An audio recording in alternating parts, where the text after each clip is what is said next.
On New Year's Eve, I was raising a glass to family when my son-in-law's phone lit up on the table. A message flashed across the screen.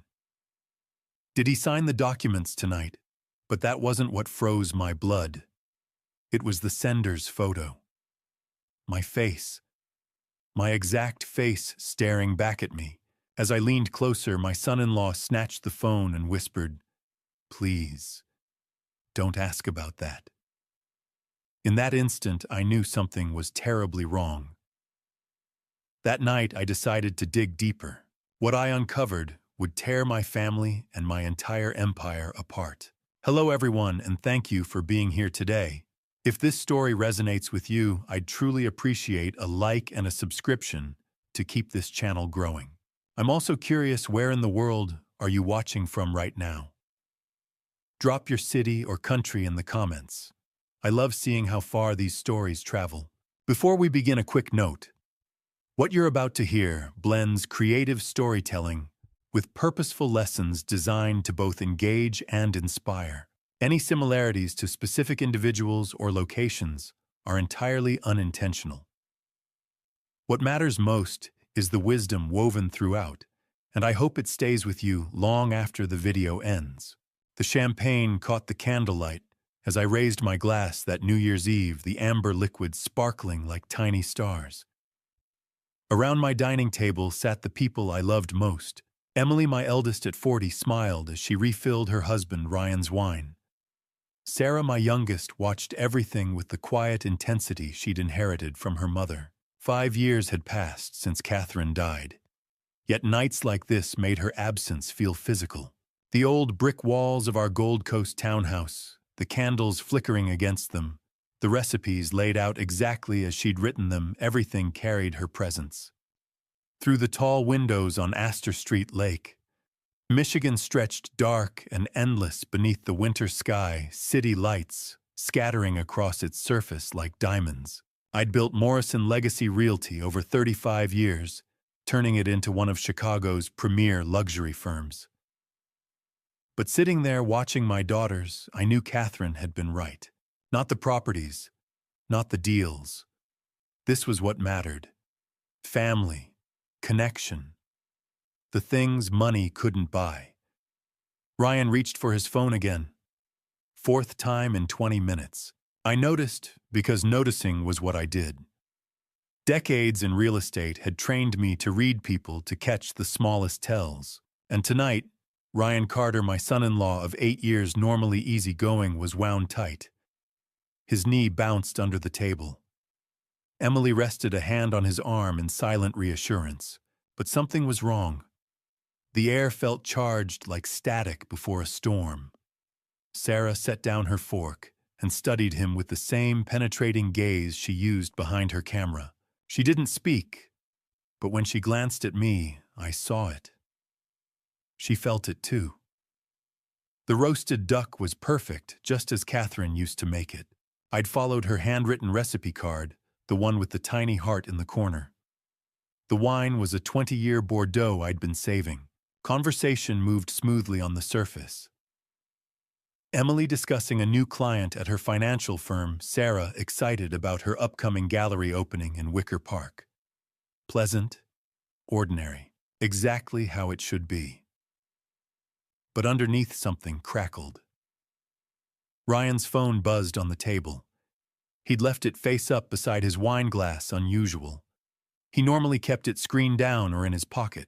Tonight, it lay there openly lighting up like a signal flare. I wasn't trying to read it. I was reaching for the bread basket when the screen illuminated, and from where I sat, I saw everything. The message, the sender's photo. What stopped my blood wasn't the text itself, though it was strange enough. Did he sign the documents tonight? A simple question. Almost harmless. It was the profile picture. A face I had seen in the mirror for 72 years. The same gray eyes. The same slight asymmetry in the cheekbones only I would recognize. The same lines around the mouth carved by decades of living. My face. My exact face stared back at me from Ryan's phone. My hand froze mid-air. The room seemed to tilt, though nothing had moved. The candles still flickered. Emily was still talking, her voice now, distant, muffled, as if underwater. Sarah had gone quiet, watching me with concern deepening across her brow. Ryan's eyes snapped to the screen, then to me, then back again. The color drained from his face so quickly, I thought he might faint. He grabbed the phone, clutching it to his chest like a shield. Too late. I had seen it. He looked at me with something I'd never seen in him before. Fear, yes, but also guilt and resignation tangled together. His mouth opened, then closed. No explanation came. Emily stopped mid-sentence, finally sensing the shift. She looked between us, confusion replacing her earlier warmth. "Please, Ryan," whispered voice strained. "Don't ask about that message." But the question already filled the room. Who was this person with my face? What documents, and why was my son-in-law involved in something that terrified him? Sarah reached under the table and squeezed my hand. Silent solidarity. She had always read emotions the way others read headlines. Dinner dissolved after that. Ryan barely touched his plate. Emily forced bright chatter about New Year's resolutions, but her voice carried a brittle edge. Sarah helped me clear dishes, her worried glances saying what she didn't.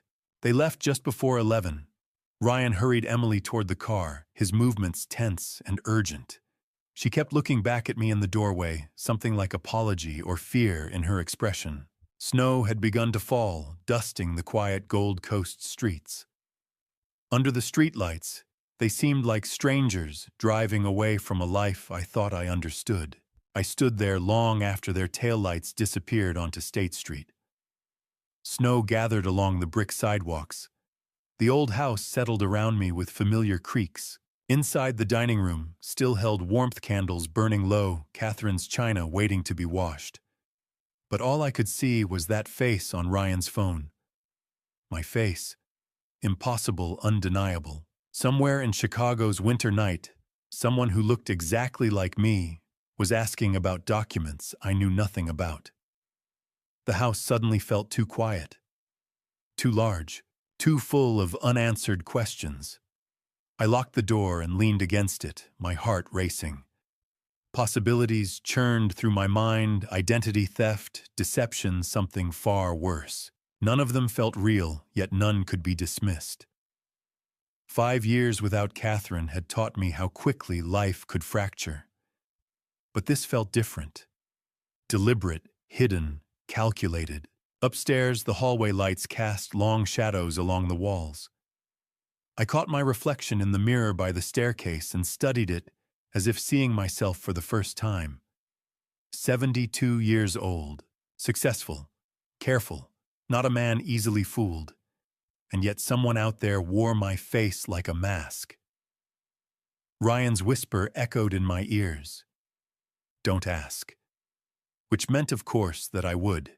I turned off the lights one by one, leaving only the glow from the living room window overlooking Lake Michigan. Snow fell steadily now, softening the city's sharp edges. Something had shifted tonight. Something fundamental. And whatever it was, it had my face. Sleep eluded me. Every time I closed my eyes, that face flickered behind my eyelids like an unsettling neon sign. My face. On Ryan's phone. Asking about documents I had no knowledge of. At midnight, I gave up trying to sleep and made my way to the study, my hand trailing the mahogany banister Catherine had refinished years ago. This was her room, our war room, where she had helped me turn Morrison Legacy from a small real estate listing into a major firm. Her presence was still everywhere. The leather-bound books, the Persian rug from Lincoln Park, the desk lamp casting familiar shadows. Through the windows, Chicago's skyline gleamed against the darkness. Lake Michigan a black void in the distance. The distant hum of traffic on Lakeshore Drive filled the quiet house. The New Year's revelers were going home while my own world seemed to be unraveling. I opened my laptop and began methodically searching through my email archives. Client communications, property listings, Nathan's year-end financial summaries, all normal. but something felt off. I'd built my career on attention to detail. 40 years in real estate had taught me that the devil lay in the fine print. When I saw the folder labeled estate planning, urgent, my stomach sank. I didn't create that folder. My filing system was precise, every document had its place. Catherine used to tease me about it, but I never missed anything. My cursor hovered over the folder, but a part of me didn't want to open it. Still, I couldn't ignore it. The first document made my pulse spike. Transfer of ownership, Lakeshore Drive, Penthouse Unit 4201. My penthouse. The one Catherine and I had bought as an investment 15 years ago. The document was official, complete with notary stamps and witness signatures. It showed the property being transferred to someone named Michael Marshall. I didn't know anyone by that name. The second document was worse. Power of attorney dated 3 weeks ago, giving Michael Marshall control over my financial affairs. The signature at the bottom was mine.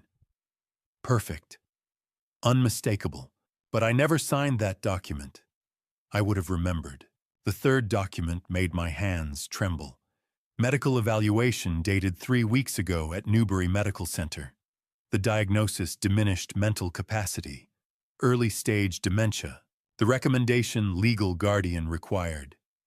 And again, there was my signature, flawless. But I'd never been to Newbury Medical Center. Never met a Dr. Harrison. Someone had forged these documents. Someone with access to my signature, my life, my legacy. My heart raced. I grabbed my phone, fingers shaking as I scrolled through my contacts. Kate Brennan. She'd been my lawyer for 20 years, a trusted friend. She would make sense of this. The phone rang 3 times. It was after midnight. She was probably at a party. But on the 4th ring, she picked up, her voice groggy. "Vernon," she said, using my first name like only she ever did. "What's wrong? Has anyone filed documents regarding my properties or mental capacity recently?" I asked, my voice tight. There was a long pause. "Vernon," she finally said, voice cautious. "You asked me to process those documents 3 weeks ago. You came to my office. That was you, wasn't it?" I froze. "I haven't been to your office since October."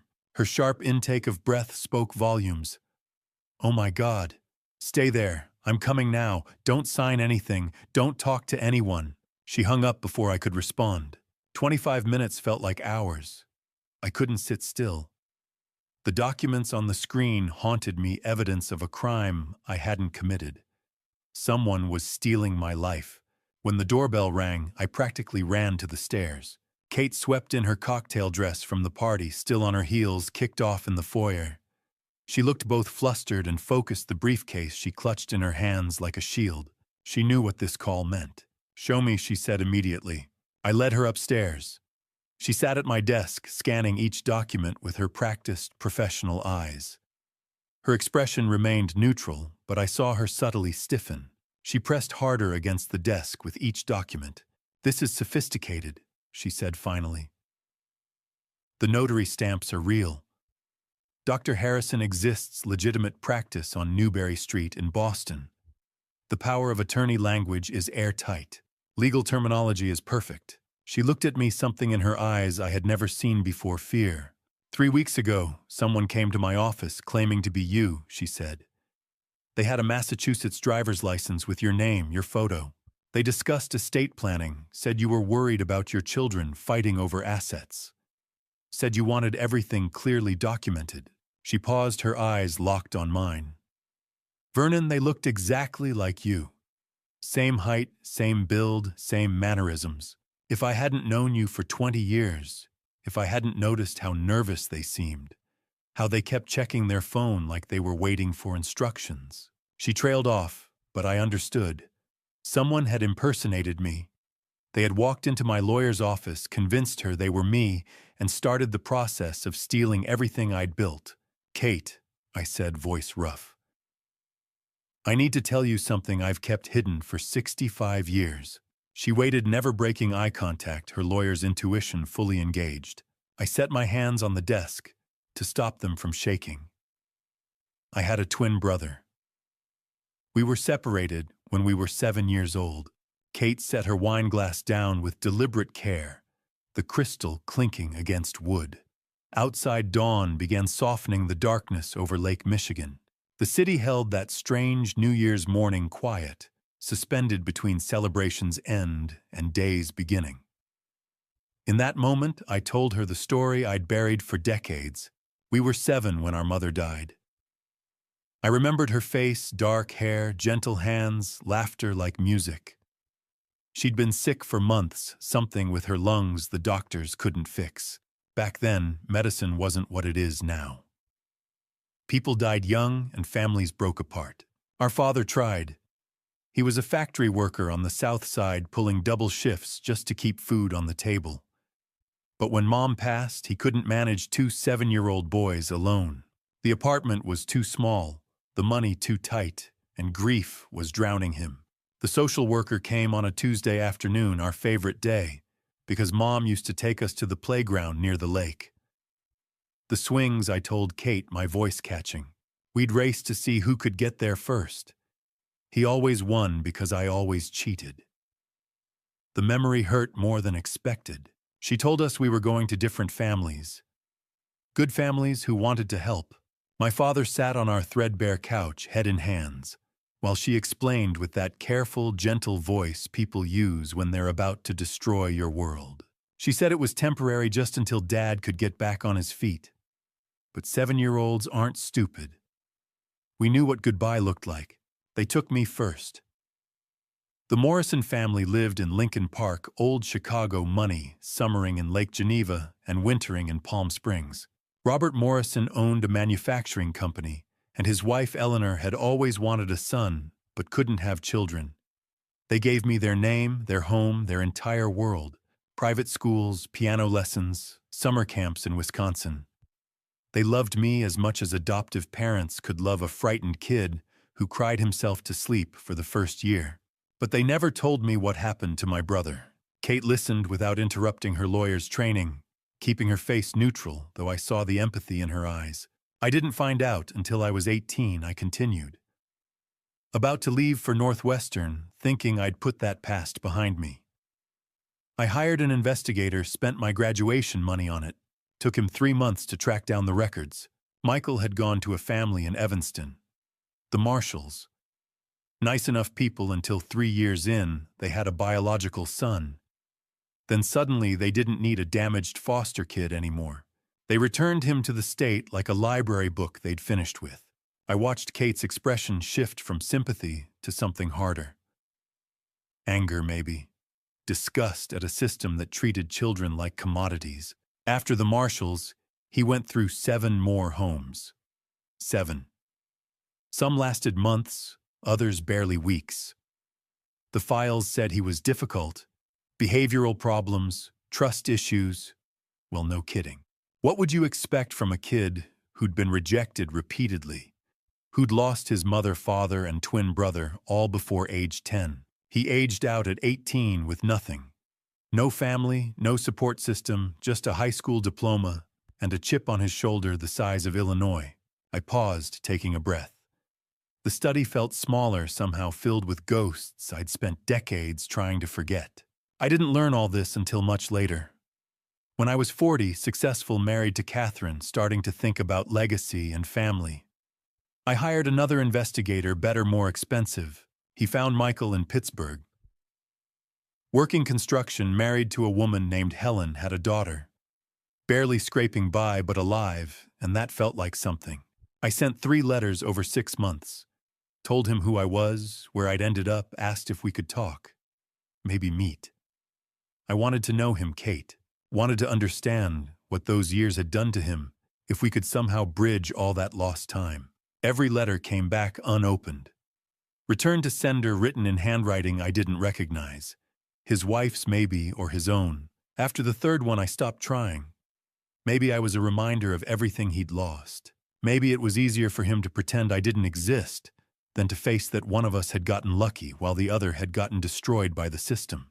Kate finally spoke, her voice careful. And you never tried again. I shook my head. What was the point? He'd made his choice clear. I had my own life, my own family. Catherine and I were building Morrison legacy. The girls were young. I told myself it was better to leave the past alone, but it never really left me alone. I thought about him on birthdays, wondered if we still resembled each other, if he'd found happiness, if his daughter looked like him or like her mother. Now I knew part of it. He had a daughter. Her name was probably Rebecca. And somewhere along the way, bitterness had turned into desperation, and desperation into crime. Kate stood and began pacing her sharp legal mind, working through implications. Vernon, this changes everything. This isn't just identity theft by some random criminal. This is family. This is 65 years of pain and resentment coming home to roost. And that makes it infinitely more complicated. The law doesn't care about emotional context, but juries do. Prosecutors do. She didn't need to finish. I understood. This wasn't going to be a clean legal battle. This was going to be messy emotional, a public airing of family dysfunction that would make every Chicago tabloid salivate. Kate walked to the window, looking out at the awakening city. The sky was lighter now, streaks of pink and gold painting clouds over the lake. She spoke without turning around, her voice quiet but firm. If someone with your face has been impersonating you, Vernon, we need to know the full extent. The documents are just what we found. But what else have they accessed? Your bank accounts, your business, your clients. She finally looked at me, and I saw the fear that matched my own. How much of your life has already been stolen? The doorbell rang just after 9. I'd sent Kate home an hour earlier, both of us exhausted but too wired to sleep. She'd promised to begin filing for restraining orders first thing after the holiday, though we both knew the courts wouldn't reopen until the 2nd. Through the front window, I saw Ryan's Audi at the curb. My stomach tightened. He was alone, no Emily in the passenger seat, no hopeful wave from my daughter trying to smooth things over, just Ryan sitting behind the wheel for a long moment, before stepping out, shoulders hunched against the cold. He looked like he hadn't slept. Dark circles bruised his eyes. The dress shirt from last night was wrinkled and untucked. His hands trembled as he rang again, as if unsure I'd answer. I almost didn't, but I needed answers more than I needed the satisfaction of slamming the door. I opened it and stayed planted in the doorway, not moving aside. Let him stand in the cold. Let him feel the weight of it. Ryan, James. He swallowed, eyes flicking past me as if checking whether anyone else was home. Can we talk? Please? I stepped back just enough to let him into the foyer, but no farther. He stood on the marble tiles, looking small and miserable while I remained near the door. A power move maybe, but I'd spent 40 years learning how to use space and silence in negotiations. This was another negotiation. The stakes just happened to be my life. He opened his mouth, closed it, tried again. I made a terrible mistake. I said nothing. In real estate, the first person to fill silence usually loses. It started 6 months ago, he rushed on. A pharmaceutical conference in Philadelphia. I was at the hotel lobby one night and saw someone who looked exactly like you. Same height, same build, same way you stand with your hands in your pockets. He studied my face for reaction. I gave him none. I almost called your name, he continued. But Emily had said you were in the Hamptons that weekend with clients. So I got curious. I approached him, his voice lowered. His name was Michael Morrison. He'd lost his wife, Helen, 8 years ago, working 3 jobs just to stay afloat. He had a daughter, Rebecca, brilliant, works in tech, but she'd been in a bad car accident, and the medical bills buried them. Something cold settled in my chest. Michael, my twin, struggling while I lived in a Gold Coast townhouse worth millions. I felt sorry for him, Ryan said. He told me about a twin brother adopted by a wealthy family while he bounced through foster homes. The bitterness in his voice, he swallowed. I thought maybe I could help. Connect you two. I figured if he reached out himself, you might offer a loan or a job. I didn't think it would hurt anything, But Rebecca had different ideas. I spoke for the first time. What kind of ideas? He flinched. She pointed out how much you have. The company, the properties. She said it wouldn't hurt you to share, that it was practically owed after what Michael went through. And you agreed. Not at first, he insisted. But Rebecca's persuasive. She showed me numbers your net worth property values his debts. She made it sound reasonable, like charity. It wasn't charity, I said, stepping closer. He backed into the wall. It was identity theft. Forgery. Fraud. His face crumpled. I know that now. But she said she just needed information to make things look authentic, bank statements, deeds, samples of your signature. Thanksgiving, I said quietly. He nodded miserably. You offered to let me help in the kitchen. While you were cooking, I went into your study. I photographed everything on your desk, account numbers, client files, the property folder. Rebecca said you'd never know. 40 years I'd built Morrison Legacy on trust. While I was teaching him Catherine's stuffing recipe, he was upstairs photographing my life. How much, I asked. What? How much were they paying you? Nothing. His eyes widened. I swear, I wasn't in it for money. I just wanted to help. The lie hung between us, though I wouldn't know the full extent for days. For now, I saw what he wanted me to see, a naive fool manipulated by a desperate father and his brilliant daughter. I tried to stop it. He rushed on. Last week, I told Rebecca we'd gone too far. She threatened me. Said if I backed out, she'd send everything to Emily, the photos, the messages. She'd make sure I went to prison for conspiracy. My fingerprints are all over this. So you're being blackmailed, I said flatly. By the people you helped. Yes. His voice cracked. I'm trapped. I thought if I told you, maybe we could stop this without destroying everyone. I studied him. Part of me wanted to throw him out and call Emily, but I needed information. Give me Rebecca's number. He recited it with shaking hands. I entered it into my phone and labeled it simply R. Anything else? He hesitated. Fear flickered across his face. Michael's dying. Stage 4 pancreatic cancer. 3 to 6 months. The words landed like a blow. My twin brother, separated at 7, lost for 65 years, was dying. Instead of reconciliation, he was entangled in a scheme to steal from me. Or perhaps he was trying to secure something for his daughter before he was gone. My anger wavered, replaced by something knotted and complicated: grief for lost decades, fury at the deception, pity for a man desperate enough to gamble everything. Get out, I said quietly. Go home to Emily. Figure out how you're going to tell her, because she will find out. But right now, leave. He nodded, pale. I'm sorry, James. At the door, he paused. For what it's worth, I don't think Michael wanted this to go so far. Rebecca's pushing it. He just wants her safe. I didn't answer. I watched him drive away into the cold Chicago morning and stood in the foyer feeling the ground shift again beneath my feet. My brother was dying, and I was running out of time to decide what to do about the wreckage he'd created trying to protect his child. Ryan's taillights had barely vanished around the corner before I pulled out my phone. Emotion was a luxury I couldn't afford. If what he'd said was true, if Rebecca Morrison really had the technical skill he described, then Morrison Legacy's entire infrastructure could be compromised. 40 years of client relationships, confidential deals, proprietary data, all of it exposed. I scrolled to Nathan Brooks and hit dial. He answered on the second ring, voice sharp despite the early hour. James. Happy New Year. Nathan, I need you at my house. Now, it's an emergency. He didn't ask questions. 40 minutes.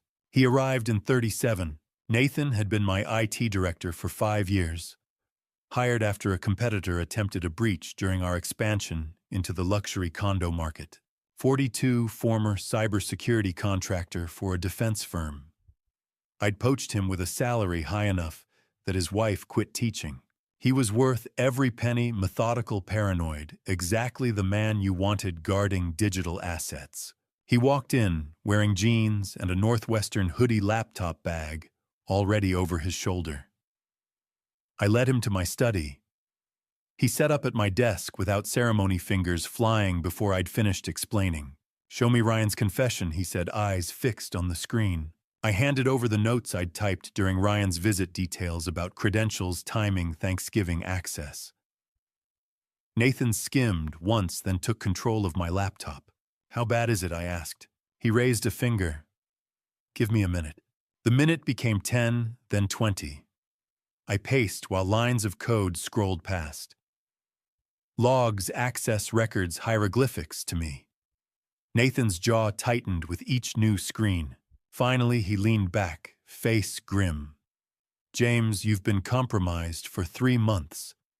Since early October. 3 months. He turned the laptop toward me, pointing to dense data. Someone used Ryan's legitimate credentials to install a persistent backdoor. Sophisticated. Even if we reset passwords right now, they've created a hidden access route. Think of it as a duplicate key and a door you don't know exists." What did they access? Another screen? This one I understood. File access logs, download timestamps going back to October 5th, everything Nathan said. Client contracts, financial records, private communications, property valuations, confidentiality agreements. If it had value in Morrison Legacy's system, they took it. Mass downloads to encrypted external storage, routed through proxy servers. Whoever did this knew exactly what they were doing. This isn't amateur work. My mind ran through the implications. Our clients were Chicago's elite entrepreneurs, guarding second homes, politicians, hiding discreet holdings, celebrities buying penthouses through LLCs, foreign investors obsessed with privacy. Morrison Legacy had been built on one promise: absolute discretion. And now someone possessed it all. "What happens if it goes public?" I asked. Nathan didn't soften it. "Lawsuits.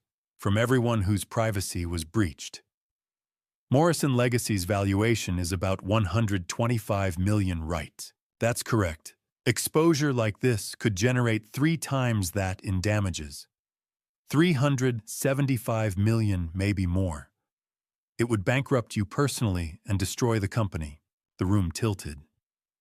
35 years building from a single Cambridge studio listing to one of Chicago's premier firms. And my own son-in-law had handed the keys to someone with the skill to weaponize them. "Can you lock them out?" "Yes," Nathan said, already typing. "But we'll need to rebuild the security architecture from scratch. Full system shutdown for 48 hours minimum." He paused. "But locking them out doesn't erase what they already downloaded." "Meaning, they can still release it, sell it, send it to media. All we can do is prevent further damage." I moved to the window overlooking Lake Michigan. The water was gray and restless whitecaps visible in the winter wind. Across the city, people were nursing hangovers, planning fresh starts, and I was watching my life's work balance on the edge. Morrison Legacy wasn't just a company. It was proof the frightened 7-year-old boy the Morrisons adopted could build something lasting.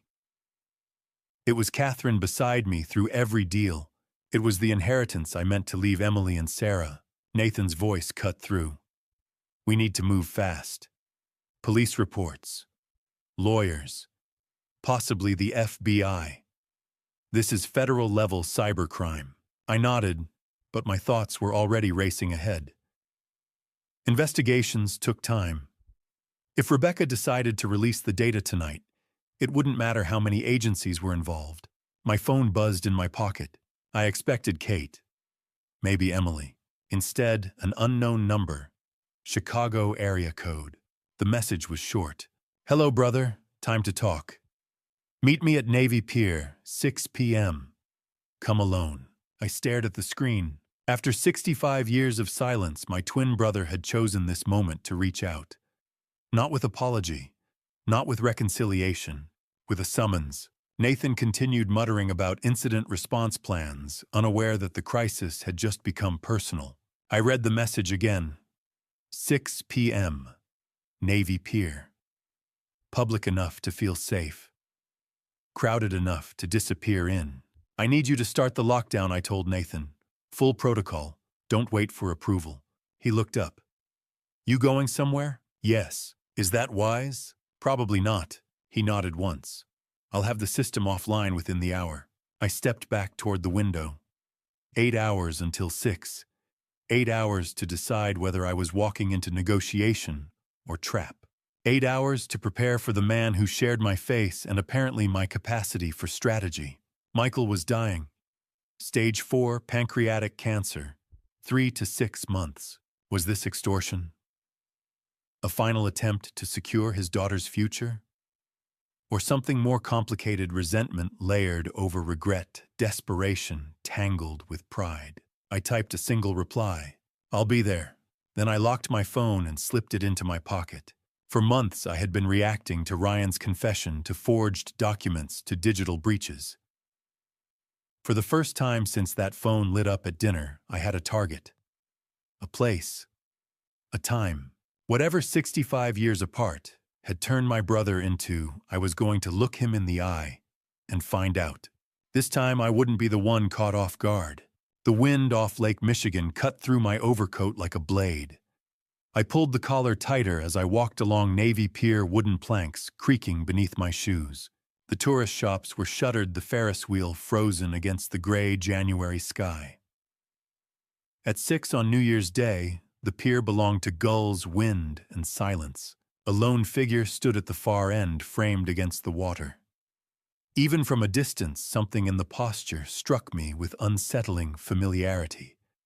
Hands in pockets. Shoulders slightly forward.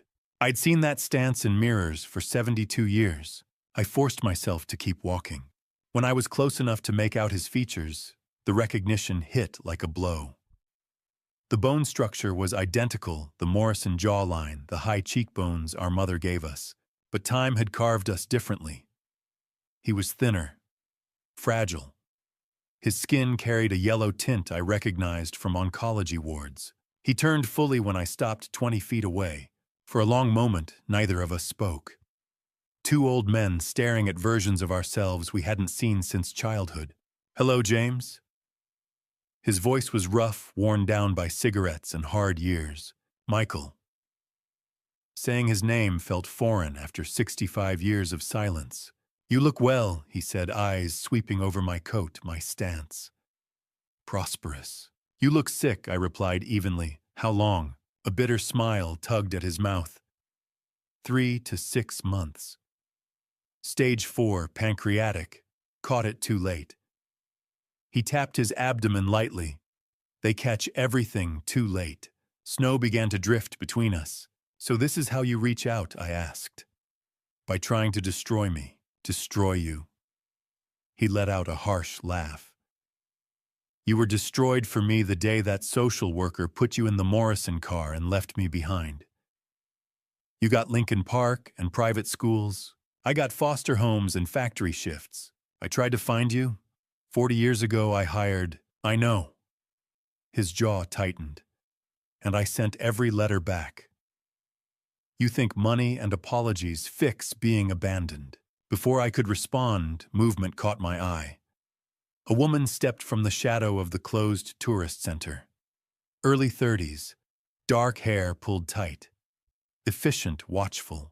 Her gaze assessed me like inventory. Rebecca, I said. Mr. Morrison, she replied coolly. The successful one. Your daughter, I said to Michael. My daughter. He confirmed, pride slipping through the bitterness. MIT. Smartest person I've ever known. Gave up more than she should have. Rebecca moved closer to him, steadying him without drawing attention to it. The gesture was practiced. I'm sorry about Helen, I said quietly. Are you? Michael's voice sharpened. Sorry enough to act. Rebecca pulled out her phone. We're not here for sentiment. We're here for terms. She turned the screen toward me. Files, spreadsheets, client names I knew intimately. Morrison Legacy, she said. 3 months of data, contracts, private communications, offshore holdings, divorce settlements, Immigration records, ice slid down my spine. Every name she'd mentioned could detonate a career. How did you? Ryan was helpful, she said. He thought he was being kind, which is what I demanded. Money, Justice Michael said flatly. You had everything. I had nothing.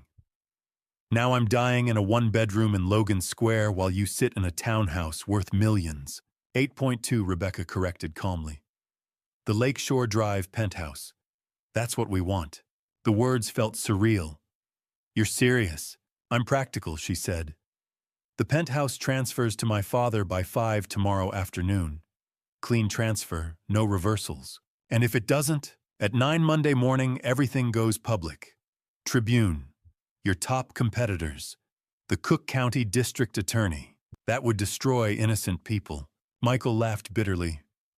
No one on your client list is innocent. They'll survive. I didn't. Dad needs security, Rebecca said. 3 to 6 months. He deserves to spend them somewhere dignified. After that, I need protection. The penthouse guarantees both. And if I refuse, then you learn what losing everything feels like. She slid the phone back into her pocket. 23 hours. She took Michael's arm. He didn't protest. They turned toward the parking lot, her pace steady, his steps uneven.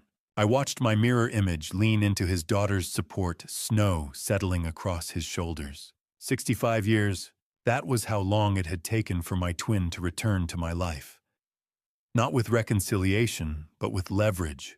The wind strengthened, pushing snow across the boards. I stood alone at the end of the pier, staring at the dark lake. Part of me understood his rage. The boy left behind. The man who watched his brother inherit comfort and stability. The father trying to secure his daughter's future before death closed in. But understanding didn't erase what they were doing. They were holding my company hostage. My clients. My daughter's inheritance. Catherine's legacy. 23 hours. I turned back toward the city lights, already organizing the next steps. Kate. Detective Walsh in economic crimes. Emily and Sarah would have to know. Nathan would need to tighten every system that could still be tightened. I had built Morrison Legacy once from nothing. I knew how to operate under pressure, how to negotiate from the edge of collapse. The difference this time was blood. As I reached my car, snow gathering on the windshield, I paused for one final glance at the pier. Somewhere out there, my twin brother, my other half, was walking toward the end of his life, believing this was justice. I slid into the driver's seat and started the engine. 23 hours to protect everything I had built. 23 hours to decide whether I would save my empire or sacrifice a piece of it for the man who shared my face. By the time I pulled into my garage, I had already made 4 calls. Kate first, then Detective Marcus Walsh, then Emily and Sarah. Within an hour, all of them were seated in my study, the fire crackling in the hearth, doing nothing to warm the cold that had settled over us. Kate stood near the window, overlooking the snow-dusted street, her cocktail dress replaced by a severe charcoal suit that signaled war. Detective Walsh occupied the leather chair Catherine once favored, notebook open expression carved from stone. Emily sat on the edge of the sofa, hands twisted tightly together. Sarah leaned against the bookshelf, arms crossed, eyes observant and painfully calm. Walsh flipped a page in his notebook. Let me make sure I've got this straight. Your twin brother, missing for 65 years, reappears with his daughter. She's obtained 3 months of Morrison Legacy data. They demand your $8.2 million penthouse transferred by 5 tomorrow, or they leak everything. That's accurate, I said, and Ryan helped by photographing documents during Thanksgiving. Walsh added, glancing at Emily. No offense, none taken. Emily said, her voice thin. I still can't believe her words faltered. Sarah moved beside her, squeezing her hand. Kate turned from the window. We can secure an emergency restraining order tonight. Computer fraud, identity theft, extortion. We have Ryan's statement, the forged documents, Nathan's logs. A judge will sign. And then I asked. We arrest Rebecca. And if she's built a dead man's switch. Scheduled uploads if she doesn't check in. I looked at Walsh. If she's anticipated that. Walsh leaned forward. Cybercriminals often prepare contingencies. We'd need to catch her actively attempting transmission. Otherwise, even in custody, the data might still go live. Once it's public, Kate said. Your clients will sue regardless. Privacy violations, breach of fiduciary duty, negligence. The lawsuits could exceed Morrison Legacy's valuation. The fire popped sparks, rising briefly before fading. 35 years of work felt compressed into 23 ticking hours. Just pay them. Emily's voice was quiet but firm. Dad, it's one apartment versus everything else. Your company, your clients, people's lives. Give them the penthouse. It isn't about the money. Then what is it about Emily? Stood legal instincts surfacing despite her pain. This is cost-benefit analysis. You lose an asset you rarely use and preserve everything else. Your sister isn't wrong, Kate said carefully. Sometimes paying is the pragmatic solution. No, I said evenly. Because it won't end there. Rebecca has already proven she can breach our systems. If we pay once, we signal vulnerability. What stops her from returning in 6 months, a year? Extortion ends when leverage disappears, not when it's rewarded. Or when the victim collapses, Walsh muttered. Sarah finally spoke. Dad, they're family. I looked at her sharply. Michael is your twin, she continued. Separated as children. He's had a hard life. He's dying. Her voice trembled but held steady. I'm not excusing Rebecca, but maybe this doesn't have to end in jail or ruin. Maybe you talk to him. Brother to brother. Sarah, Emily began. No, Kate interrupted gently. She's raising a valid point. James, you've avoided this history for decades. I moved to the window. Snow was gathering under the streetlights. I saw Michael's face again at Navy Pier, gaunt, yellowed, angry, and tired. My twin. The boy who rode in the other car that day. That doesn't justify theft, I said quietly. No, Walsh agreed. But if you separate Michael from his daughter's strategy, you might learn what he actually wants. You think he wants reconciliation, I said. I think he wants to matter, Sarah replied. To be acknowledged by the one person who shared his beginning. Silence settled over us. I thought of 7-year-olds separated without choice, of surnames that shaped destinies, of the strange lottery of adoption. There is another approach, Walsh said slowly. If we coordinate surveillance during your meeting, we might catch Rebecca attempting to trigger something. But the timing would need to be precise. That's a risk, Kate warned, a large one. Everything about this is a risk, I replied. I pulled out my phone and typed to Michael's number. Meet me tonight, 10 p.m. Lincoln Park near the zoo entrance. Just us. No Rebecca. No lawyers. I hit send. 30 seconds later, I'll be there. Kate exhaled. James, I need to try, I said. Before this becomes war. Before we destroy what little chance there is for something else. Emily stood and wrapped her arms around me the way she had as a child after nightmares. Be careful. Always I lied. Walsh stepped into the hallway already on his phone. Kate scribbled notes, planning contingencies. Sarah watched me with Catherine's steady gaze as if measuring whether I was walking toward reconciliation or ruin. 2 hours. In 2 hours, I would meet my twin brother again. Not as adversaries in a business transaction, but as two men shaped by a single childhood fracture. Outside, the snowfall thickened, blanketing Chicago in quiet white. The city looked clean from a distance, as if mistakes could be erased by accumulation. I knew better, but somewhere beneath decades of resentment and strategy, beneath forged signatures and breached servers, there had once been 2 boys who shared everything. If any thread still connected us, I had to find it. Before the clock ran out, snow drifted in slow spirals beneath the streetlights as I walked deeper into Lincoln Park. My breath clouded in front of me, and somewhere beyond the trees, the lake ground ice against the shore.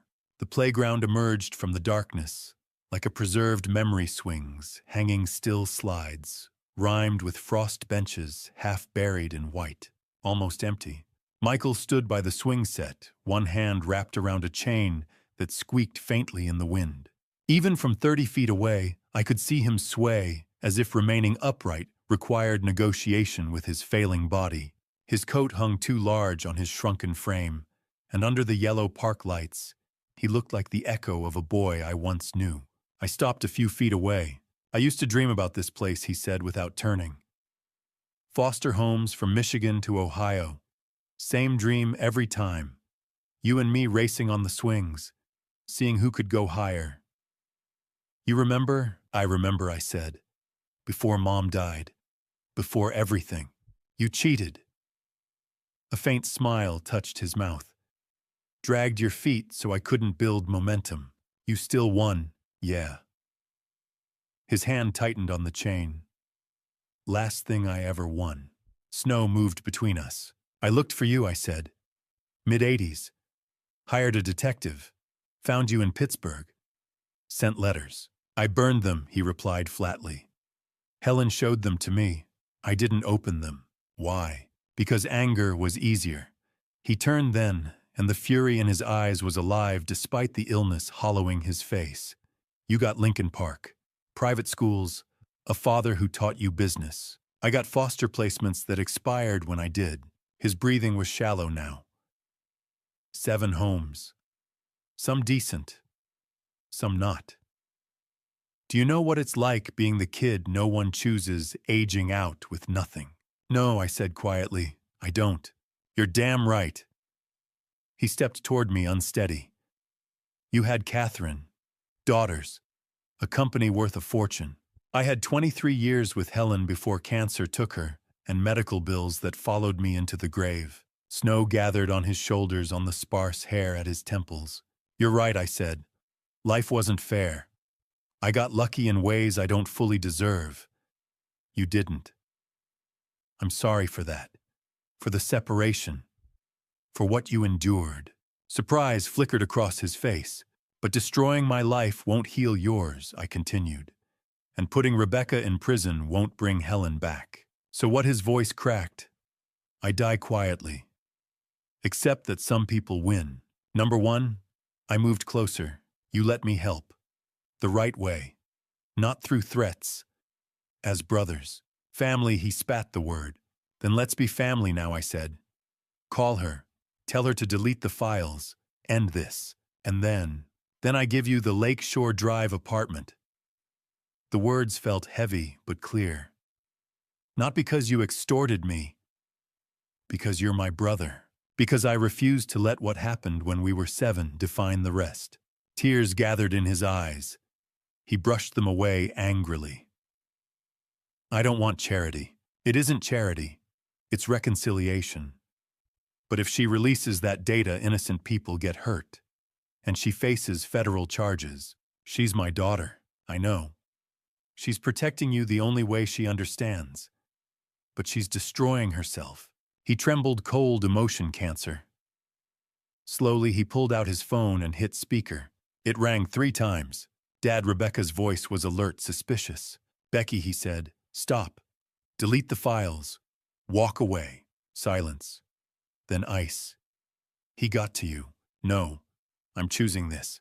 Choosing him." Her laugh was sharp. Too far was 7 foster homes. Too far was Mom dying because we couldn't afford better treatment. "This is justice. This is revenge," Michael said. "And it will put you in prison. So you choose him over me. After I dropped out of MIT to take care of you. After I worked 3 jobs, you choose the brother who abandoned you." The silence was unbearable. "Goodbye, Dad," she said softly. "When you're in that fancy apartment he bought with guilt, remember this." The line went dead. Michael made a broken sound. The phone slipped into the snow. He sagged forward and I caught him startled by how little he weighed. "I can't control her," he gasped. "She'll release it anyway. Then we stop her together. We already have what we need." Detective Walsh stepped from the shadows, phone in hand. Michael pulled away from me, understanding dawning. "You recorded us." "This was your choice," I said. "You tried to stop her." Walsh nodded. Her statements confirm intent. That call supports a warrant.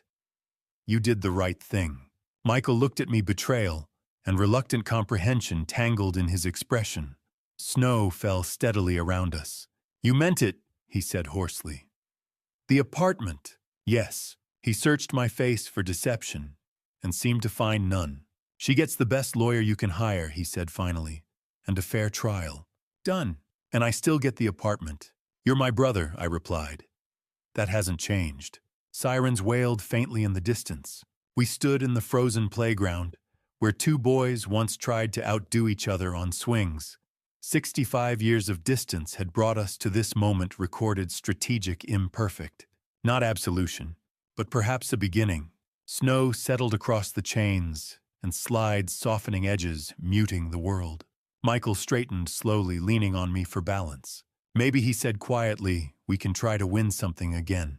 And for the first time that night, I believed we might. I woke on the morning of January 2nd, knowing the illusion of negotiation was over. Michael had tried to rein Rebecca in and failed. The call in the playground had been her line in the sand. If we were going to stop her, we needed to understand not just what she'd taken, but who she truly was. By 9, I was on the phone with David Martinez, a private investigator Kate trusted. Former NYPD, 15 years in cybercrime before going private. Quiet reputation for finding what others missed. I need everything, I told him. Education, employment, associates, financial patterns, digital footprint. I want to know exactly who I'm dealing with. Understood, he said. Preliminaries tonight. He called at 6, sounding energized. Possible breakthrough. Former Morrison Legacy employee Thomas Keener. Fired 2 years ago for unauthorized system access. Rebecca's digital trail overlaps his old credentials. He's got motive and knowledge. For 24 hours, that lead consumed us. Walsh brought Keener in for questioning. Nathan combed through archived logs. I dug up personnel files trying to recall the man. We were so intent on connecting dots that we missed the larger pattern. Martinez called late afternoon on the 3rd. His tone was different. We've been played. My stomach tightened. Explain. Keener has airtight alibis for every major breach timestamp. Security footage from his building. Transaction receipts. Even a traffic citation placing him across town. Rebecca planted breadcrumbs pointing to him. While we chased that, she was doing something else. I leaned against my desk. 24 lost hours. How sophisticated, I asked. Extremely. Most hackers excel at code, not layered misdirection. She's strategic, patient, comfortable thinking multiple moves ahead. That morning had already brought fresh trouble. At 7, Sarah called, her voice tight. Dad checked the Manhattan Observer. I opened the site. The headline landed hard. Chicago real estate mogul in family war. Twin brother claims abandonment. By Jordan Blake. The piece was surgical. Verified facts woven with insinuation. Yes, I had a twin. Yes, we were separated. Yes, he struggled while I prospered. Blake layered anonymous sources suggesting disputed property transfers and questionable financial dealings. Nothing provably false, nothing cleanly libelous, just enough to corrode reputation. Within an hour, my phone lit up. Clients valuing discretion above all else wanted reassurance. Others probed gently about rumors. Kate fielded most of it calm but strained. James, she said, near noon, we can't let this narrative stand unchallenged.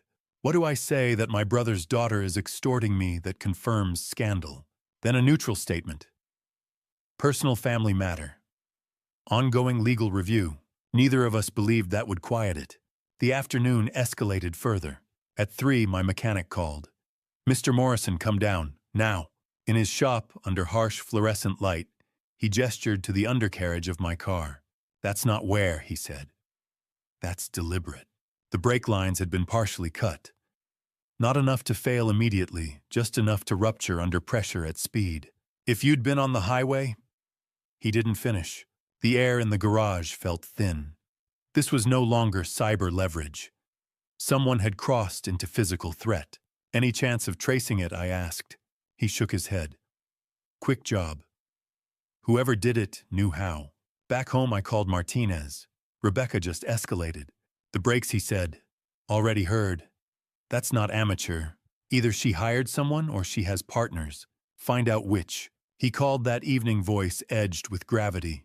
Rebecca Morrison graduated near the top of her MIT computer science class before dropping out junior year. Brief consulting stint, then freelance. Freelance how? Corporate security contracts on the surface. But metadata analysis ties her to encrypted forums linked to Russian cybercrime networks. She wasn't embedded, more like a contractor. Technical services, paid in cryptocurrency. The words hung heavy. Organized crime, I said quietly. Not as a member, as an asset. But if she feels cornered, she has contacts capable of monetizing your data globally. Identity theft rings, financial fraud, corporate espionage. The scale expands fast. I sank into Catherine's old chair and stared out at Lake Michigan's dark expanse. 2 days ago, I'd hosted dinner. Now I was juggling planted evidence tabloid narratives, sabotage, and the possibility of international data trafficking. Keep digging, I said. I need every name she's worked with. I'm on it, Martinez replied. And James, watch yourself. If she's willing to tamper with breaks, escalation is on the table. After he hung up, silence settled heavily. I thought about Rebecca, 24 when her mother died. Brilliant enough for MIT, driven enough to walk away and shoulder responsibility, capable of breaching a company hardened by professionals, clever enough to misdirect seasoned investigators, connected enough to tap into foreign cyber networks, and angry enough to escalate from theft to attempted lethal sabotage in days. Michael had spoken of her with pride, even while she spiraled. I wondered if he truly understood the depth of her capability, or if love had blurred his view. Parents often see the child long after the adult has hardened. Outside, snow began falling again, soft and steady. Chicago looked deceptively peaceful under white. Somewhere in this city, Rebecca Morrison was recalibrating, planning the next move, perhaps arranging a sale, perhaps something worse. I felt time compressing. The article would ripple. Clients would hesitate. Investigators would circle. And if even a fraction of that data reached the wrong hands, the consequences would ripple far beyond me. Michael and I had hoped to avoid war. Instead, we had stepped into it. And as I stared into the dark beyond the window, I began to understand a harder truth. Even if we stopped Rebecca, the damage might not be containable. The question was no longer whether we could win. It was how much we were prepared to lose before it was over. Nathan walked into my office on the morning of January 4th, without knocking, laptop tucked under his arm, and a look on his face that told me the board had shifted again. "We've been looking at this wrong," he said, setting the laptop down and opening a dense spread of metadata and system logs. "Rebecca's talented, but she's not this consistent. Some of the compromised files carry digital fingerprints that don't match her style." I leaned forward. In English. "Hackers have patterns," he said. "Preferred tools, timing rhythms, cleanup methods. Most of the breach aligns with Rebecca's known behavior. But a subset of the earliest file pulls." He clicked into a hidden properties window. Blackwood Enterprises watermark fragments embedded in document metadata. Not obvious, almost scrubbed, but still traceable. The name hit like ice water. Thomas Blackwood. Someone at Blackwood accessed your systems months before Rebecca's visible intrusion. Copied materials. Probably fed her intelligence. This wasn't just family grievance. It's corporate strategy. I leaned back, the puzzle rearranging itself with disturbing clarity. Thomas Blackwood and I had competed for nearly 3 decades, but one deal defined us: the Millennium Tower development in 1999. Prime downtown property, a make-or-break project. I'd secured better financing, stronger political alliances. I won.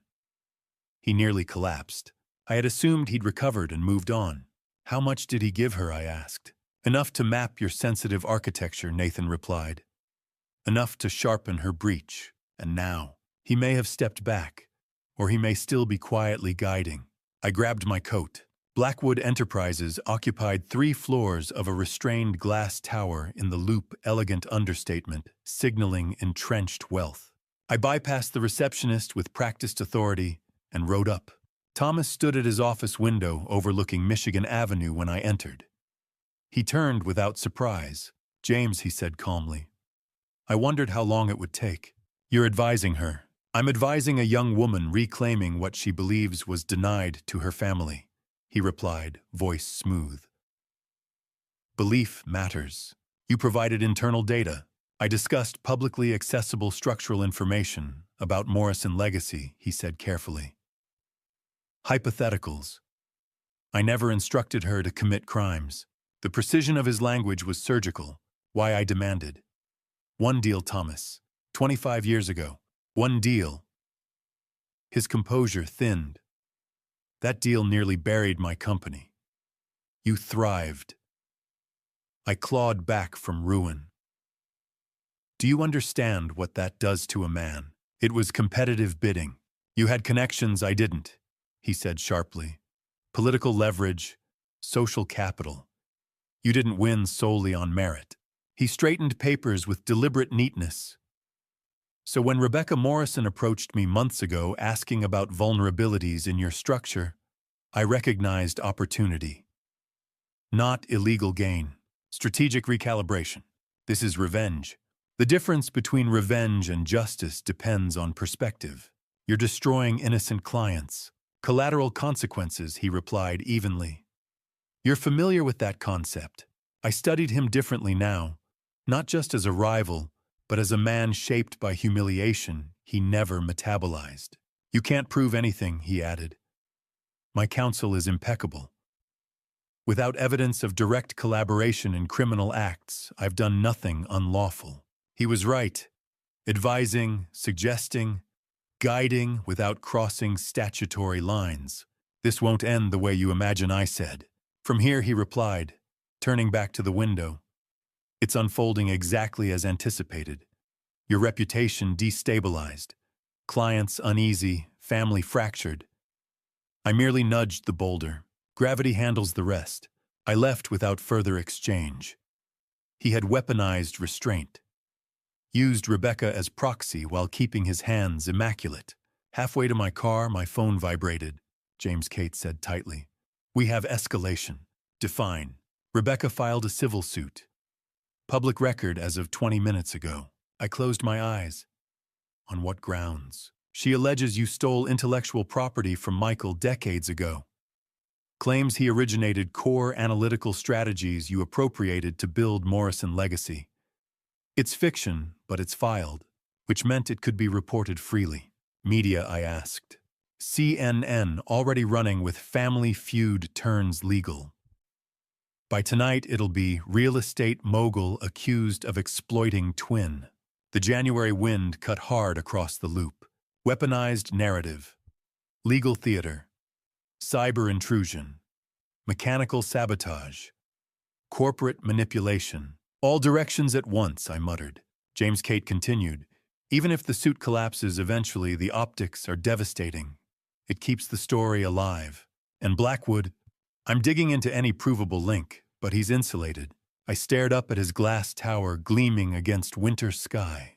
This was no longer a single adversary. It was an ecosystem of grievances converging. Shift strategy, I said quietly. We stop absorbing, we counter. Carefully, she warned.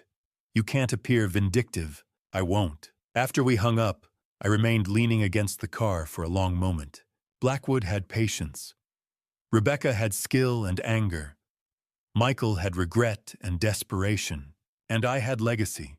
I thought of Morrison Legacy's founding years scraping by on small listings, Catherine balancing books at the kitchen table, the slow layering of trust that built something durable. This wasn't just about protecting assets. It was about preventing corruption of the story. Rebecca's lawsuit reframed me as exploiter. Blackwood's quiet assistance reframed me as privileged manipulator. The article reframed me as heartless sibling. Narratives can dismantle empires faster than breaches. As I got into the car, my reflection stared back from the window, older, sharper, harder. For decades, I had competed cleanly within the rules. But my opponents were leveraging gray space ethical ambiguity without prosecutable violation. To win, I would need to be precise without becoming ruthless, because the temptation was real. I could release evidence of Rebecca's cyber affiliations publicly. I could expose Blackwood's advisory role in ways that would damage him socially, even if not legally. But doing so recklessly would validate every accusation. I started the engine. This was no longer defensive containment. It was strategic containment. Rebecca had momentum. Blackwood had patience. But I had something neither of them fully understood: endurance. I had rebuilt once from nothing. If necessary, I would rebuild again. The difference now was that I was not fighting a market downturn or aggressive competition. I was fighting narrative warfare, cyber escalation, and generational grievance. And I had to win without becoming the villain they were constructing. As I pulled into traffic, one thought settled with unsettling clarity. The real battle wasn't over property or pride. It was over control of truth. And that was a war I intended to fight carefully and finish. I don't remember deciding to turn towards St. Michael's Church on North Avenue. My hands did it before my mind caught up. Evening traffic had thinned, and the city lights streaked past as if I were driving through memory instead of streets. I hadn't been there in 5 years. Not since Catherine's funeral. The church doors were heavy familiar beneath my palms. Inside, the space was nearly empty. A few elderly parishioners sat scattered across the pews, heads bowed. Candles flickered along the stone walls, shadows stretching and shrinking like quiet breath. I slid into the back row and let the silence settle over me. Catherine had loved this church. It stands still while the world spins, she used to say. Sitting there, I wondered what she would think of the man I'd become, surrounded by enemies, calculating strategy, weighing outcomes like transactions. I felt pressed in on all sides, as if every move I made risked turning me into someone she wouldn't recognize. James Morrison. I looked up. Pastor Robert Coleman stood in the aisle, hands loosely folded, expression gentle but attentive. I'd met him at Catherine's service but hadn't returned since. I thought I might see you, he said softly. The news has been loud. Would you like to talk? His office was small, warm, lined with books that looked well used rather than decorative. He poured tea from a simple pot and waited. And I talked. For the first time since New Year's Eve, I didn't edit myself. I told him about Michael, about 65 years of separation, about Rebecca's hacking, Ryan's betrayal over Thanksgiving dinner, Blackwood's quiet manipulation, the break lines, the lawsuit, the headlines, about lawyers telling me what was strategic and investigators telling me what was actionable. But nobody tells me what's right. I finished. Only what I can legally do. Robert set his cup down and studied me for a moment. I was in foster care too, he said quietly. 7 homes before I turned 15. I looked at him surprised. Some were kind, he continued. Some were not. All were temporary. That kind of instability leaves a mark. It teaches you that love is conditional, that permanence is illusion. He gave a faint smile. When I was 17, I nearly ruined my life. Anger makes destruction feel justified. A man at a youth center stopped me. He told me something I've carried ever since. Hurt people hurt people. Healed people heal people. Decide which one you want to be. The simplicity of it cut deeper than any legal argument. Michael and Rebecca are acting from pain, Robert went on. Pain doesn't excuse harm, but it explains it. Your brother lived decades believing he was the one not chosen. Rebecca spent her 20s watching her father decline while drowning in debt. That shapes a person. So what am I supposed to do? I asked. Forgive them and let her destroy innocent people. No, he said firmly. Accountability is necessary. But the purpose of accountability matters. Is it to balance justice or to satisfy vengeance? He leaned forward slightly. I once counseled a man who'd been wronged badly.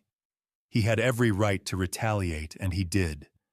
He spent years dismantling the person who hurt him legally thoroughly. He won. But by the end, he'd alienated his children, hardened his heart, and lost the ability to recognize himself.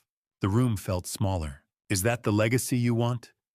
Robert asked quietly. I thought of Catherine, of her insistence that success meant nothing without integrity, of the way she volunteered quietly without announcement, of how she could be fierce in business, but gentle in spirit.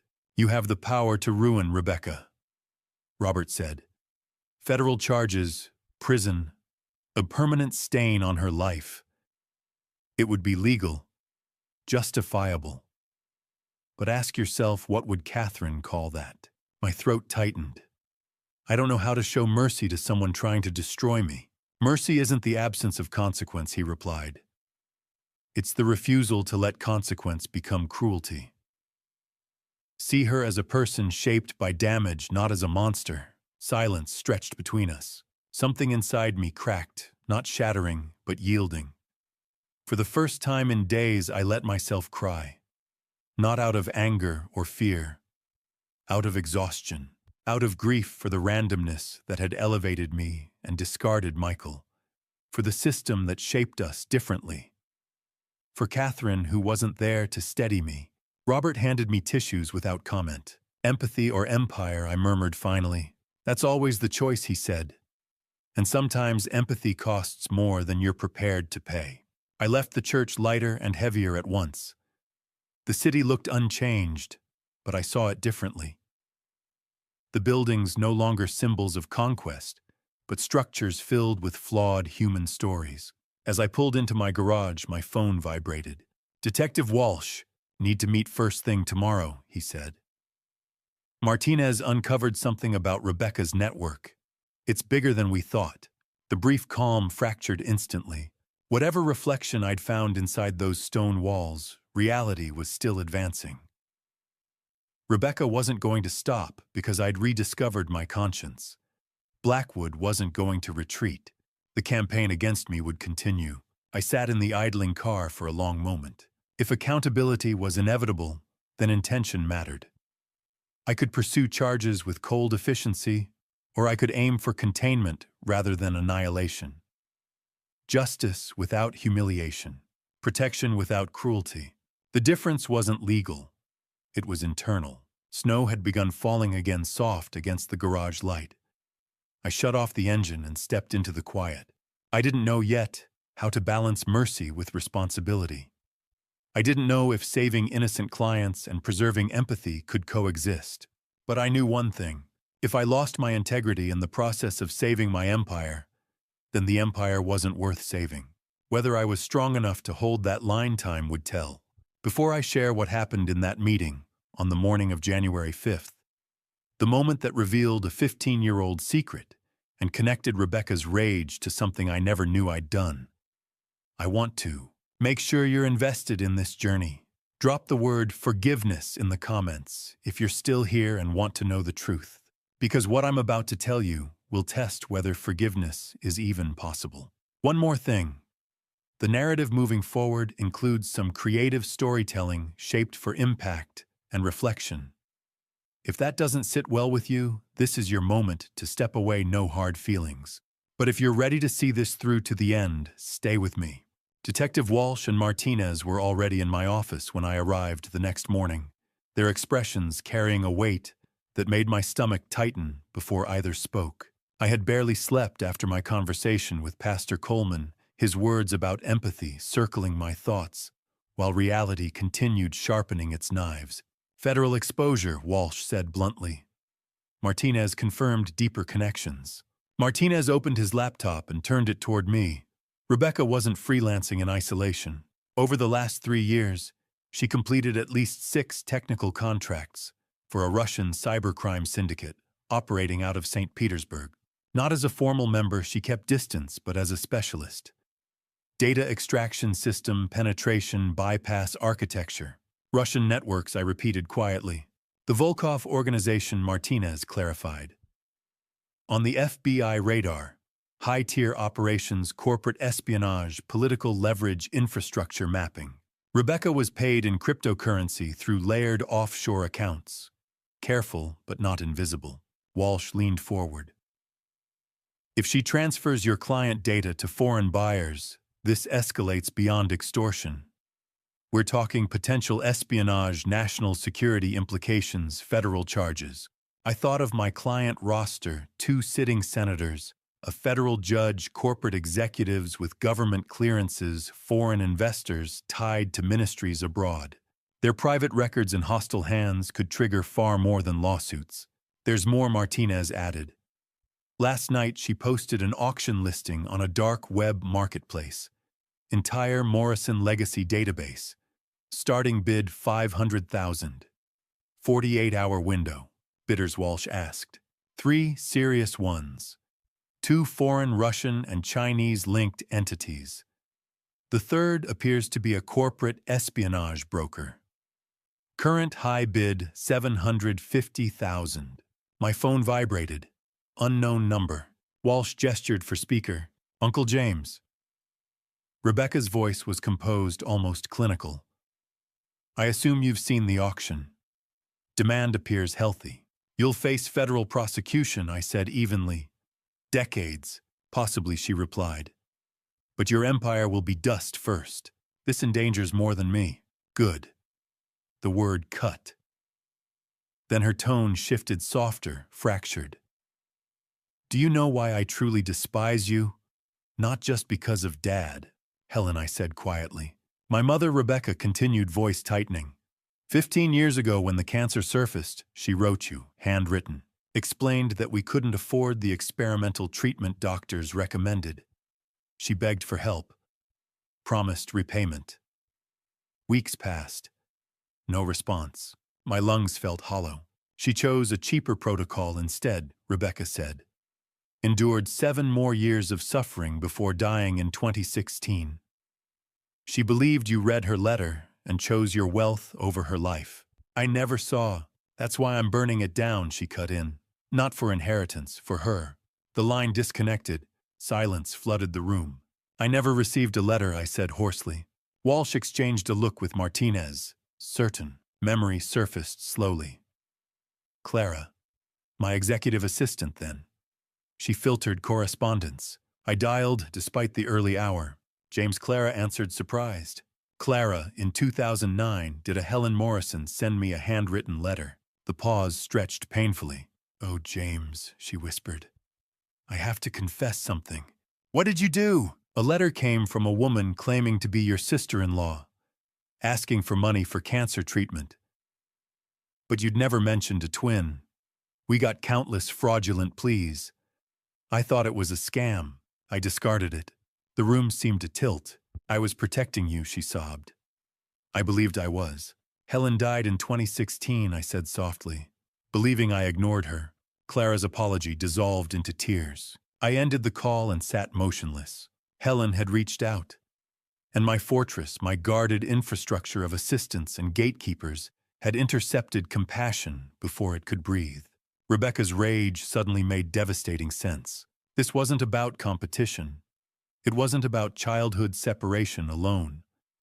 It was about a daughter watching her mother die, believing help was withheld. James Walsh said carefully, We need decisions. The FBI cyber unit can stage an undercover bid intercept during transaction. But we need 24 hours to prepare. The auction closes in 48. He paused. When we arrest her, do you want maximum prosecution pursued? Espionage enhancements could mean decades. Or do you intend to request prosecutorial discretion? The question felt heavier than any financial calculation. 24 hours earlier, I would have chosen maximum penalty without hesitation. Now Helen's unseen letter lay between us like a ghost. I need time, I said. You have until operational deployment, Walsh replied. After that, federal guidelines dominate. They left. I remained seated, staring at Catherine's photograph on my desk. Success, I realized, had built walls so high even genuine pleas could not reach me. Helen had died outside those walls. Rebecca was trying to destroy them. Was justice prison? Was mercy complicity? Could accountability coexist with healing? Outside Chicago moved through another cold morning, unaware of the moral calculus unfolding above its streets. I considered the options. Allow federal prosecutors to pursue the harshest charges and sever the cycle with force. Or cooperate fully, but advocate for a resolution that balanced consequence with rehabilitation, one that acknowledged harm without perpetuating it. Either path would cost something. The empire could be salvaged. Reputation could be rebuilt. But character once compromised rarely recovers intact. I stood and walked to the window overlooking Lake Michigan, its surface gray and restless beneath winter sky. Hurt people, Pastor Coleman had said, but perhaps accountability could be an act of healing if chosen correctly. Helen's memory deserved more than vengeance. Rebecca deserved consequences, but not annihilation. And I deserved the chance to correct the failure that had begun this cascade. The question wasn't whether justice or mercy would prevail. It was whether I had the courage to shape both. I called the family meeting for that evening. Emily and Ryan sat together on the sofa, her hand in his body language defensive. Sarah stood by the window, arms crossed, watching her sister with concern. Kate occupied the chair nearest me, a folder of documents on her lap like ammunition. "Thank you all for coming," I said. "Today I learned things that change everything, about Rebecca's Russian connections, about Helen's letter and why this vendetta runs so deep, about the full scope of what we're facing." I looked directly at Ryan. "And about you." Emily's grip on his hand tightened. "Dad, we've been over this. Ryan made a mistake. He was blackmailed. He was a co-conspirator." Kate interrupted, opening her folder. "Ryan, you told us you were a victim. That Rebecca threatened you, forced you to photograph those documents. Partly true, but you left out something important." She slid a printed email across the table. "Rebecca promised you 10% of whatever she extracted from James. 10% of $8.2 million. That's $820,000. The room went silent except for traffic outside and Emily's sharp breath. "We have your emails, Ryan." Kate continued, pulling out more printouts. "From your personal account discussing the split with Rebecca, asking about payment timing, setting up an offshore account to receive the money. You weren't just a victim. You were a willing participant who stood to profit." Emily's hand slipped from Ryan's like she'd been burned. "What? It's not..." Ryan started, face pale. "I mean, yes, she offered, but I never actually intended to..." "You set up a bank account in the Cayman Islands," Kate interrupted. 3 weeks ago, to receive cryptocurrency transfers. That's not something you do if you're planning to refuse the money. You were going to profit." Emily's voice was barely a whisper. "From destroying my father." "I was scared," Ryan said desperately. "She had me trapped. I thought if I cooperated..." The doorbell cut through his words. We all froze. It was past 8 o'clock. Sarah answered it, and I heard her surprised voice. "Can I help you? I'm looking for James Morrison. My name is Jennifer Rhodes. I'm Ryan's sister." Ryan's face went gray. "Oh, God." "Jen, what are you..." Jennifer Rhodes walked in with Sarah. Mid-30s business casual with composed presence that spoke of someone who'd made a difficult decision and intended to follow through. "I'm sorry to interrupt," she said, looking at me. "And I'm sorry, Ryan, but I can't stay silent anymore." "Jen, please." 2 weeks ago, Jennifer continued. "Ryan told me what he'd done. He tried to frame it as noble, helping a desperate young woman get justice. When I pressed him, he admitted to the 10% arrangement. I told him to stop, to confess, to make this right." She looked at Ryan with disappointment and grief. He refused. She handed Kate a USB drive. "Everything you need is here. His emails with Rebecca, their communications, bank records showing the offshore account, transaction logs. I'm a software engineer. I know what constitutes evidence. Her voice wavered. I don't want my brother to go to prison, but I can't let him help destroy innocent people for money. You bitch, Ryan whispered. You're my sister. Which is why I gave you 2 weeks to do the right thing, Jennifer replied quietly. You chose not to. Emily stood abruptly, tears streaming down her face. I defended you. Her voice shook with fury and heartbreak. When Dad first accused you, I told him he was wrong. I suggested we just pay them off, because I thought you were a victim who'd made one mistake under pressure. She moved away from the sofa. I chose you over my own father. I stood between you and him, defending you while you were planning to profit $800,000 from destroying his life's work. Well, Emily, please let me explain. How you let me believe you were blackmailed. Her voice rose. You let me think you had no choice, that this was all Rebecca's doing. But you wanted this. You wanted that money. Ryan reached for her, and she jerked away. Don't you dare touch me. She turned to me, tears flowing. Dad, I'm so sorry. I'm so sorry I didn't believe you. It's okay, I said, moving to her. Sarah was already there, arm around Emily's shoulders. It's not okay. Emily's voice broke. I chose wrong. I chose him over you, and I chose wrong. She looked at Ryan, and I saw something die in her eyes. The marriage, the trust, whatever love had survived it all, ended in that moment. I want you gone, she said, voice suddenly flat, emptied of emotion. Tonight, move out, take whatever you need. I'll have the rest sent to wherever you end up, but I can't look at you right now. Emily, we can work through this. Get out! The scream came from somewhere primal. Get out of this house. Get away from my family. Just go. Ryan stood frozen, his wife staring at him with betrayal, his sister looking at him with disappointment, me watching him with something that might have been pity. I'm sorry, he said to no one in particular, and walked out into the Chicago night. Through the window, I watched him get into his car, snow falling as he fumbled with his keys. The taillights disappeared, and Emily collapsed into Sarah's arms, sobbing. Kate examined Jennifer's USB drive on her laptop. Jennifer stood awkwardly by the door. Thank you, I said to her. I know that couldn't have been easy. It was the hardest thing I've ever done. Her eyes were bright with unshed tears. He's my brother, but what he did was wrong. Mr. Morrison? Jennifer said, hesitating. There's one more thing. Rebecca called Ryan this morning. I overheard part of the conversation. My stomach tightened. What did she say? She told him that if you try to stop the auction, if you bring the FBI in, she has a contingency plan. She's uploaded the data to a backup cloud server with a dead man's switch.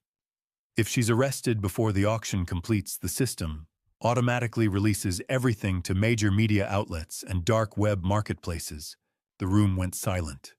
So even if the FBI catches her, Kate said slowly, the data still goes public. What? That's what she told Ryan, Jennifer confirmed. I sat down heavily. Rebecca had thought of everything. Even catching her wouldn't save us. Martinez called early the next morning, his voice carrying the kind of urgency that made my stomach drop before he'd said a word. James, I need to tell you something about Michael. I posed as a family friend and spoke with his oncologist yesterday. The cancer's metastasized to his liver. The doctor was frank. Michael doesn't have 3 to 6 months. He's looking at 6 to 8 weeks. Maybe less if things progress quickly. I sat down heavily in my office chair, staring out at Lake Michigan's gray January waters. 6 to 8 weeks. If I wanted any real time with my brother, if there was any chance of actual reconciliation before the end, I couldn't afford a drawn-out legal battle. The personal urgency crashed into the operational one. Rebecca's auction was ending tomorrow night. Less than 30 hours now, until someone would own the private data of some of Chicago's most powerful people. By the time Detective Walsh arrived with FBI Special Agent Lisa Torres, an hour later, I'd already accepted that the next 24 hours would determine everything. Torres was younger than I'd expected, maybe 40, with the kind of sharp presence that comes from climbing ranks in a male-dominated field. She declined coffee and got straight to business. Mr. Morrison, as of this morning, this is officially a federal investigation. Rebecca Morrison's connections to Russian cybercrime networks, combined with her attempt to sell potentially classified information to foreign entities, elevates this to espionage territory. We're looking at 15 to 20 years minimum in federal prison if convicted. Classified information, I asked. Your client list includes a federal judge and 2 sitting senators. Their private communications, financial records, personal data in the wrong hands. That's a national security concern. She pulled out a tablet showing me organizational charts.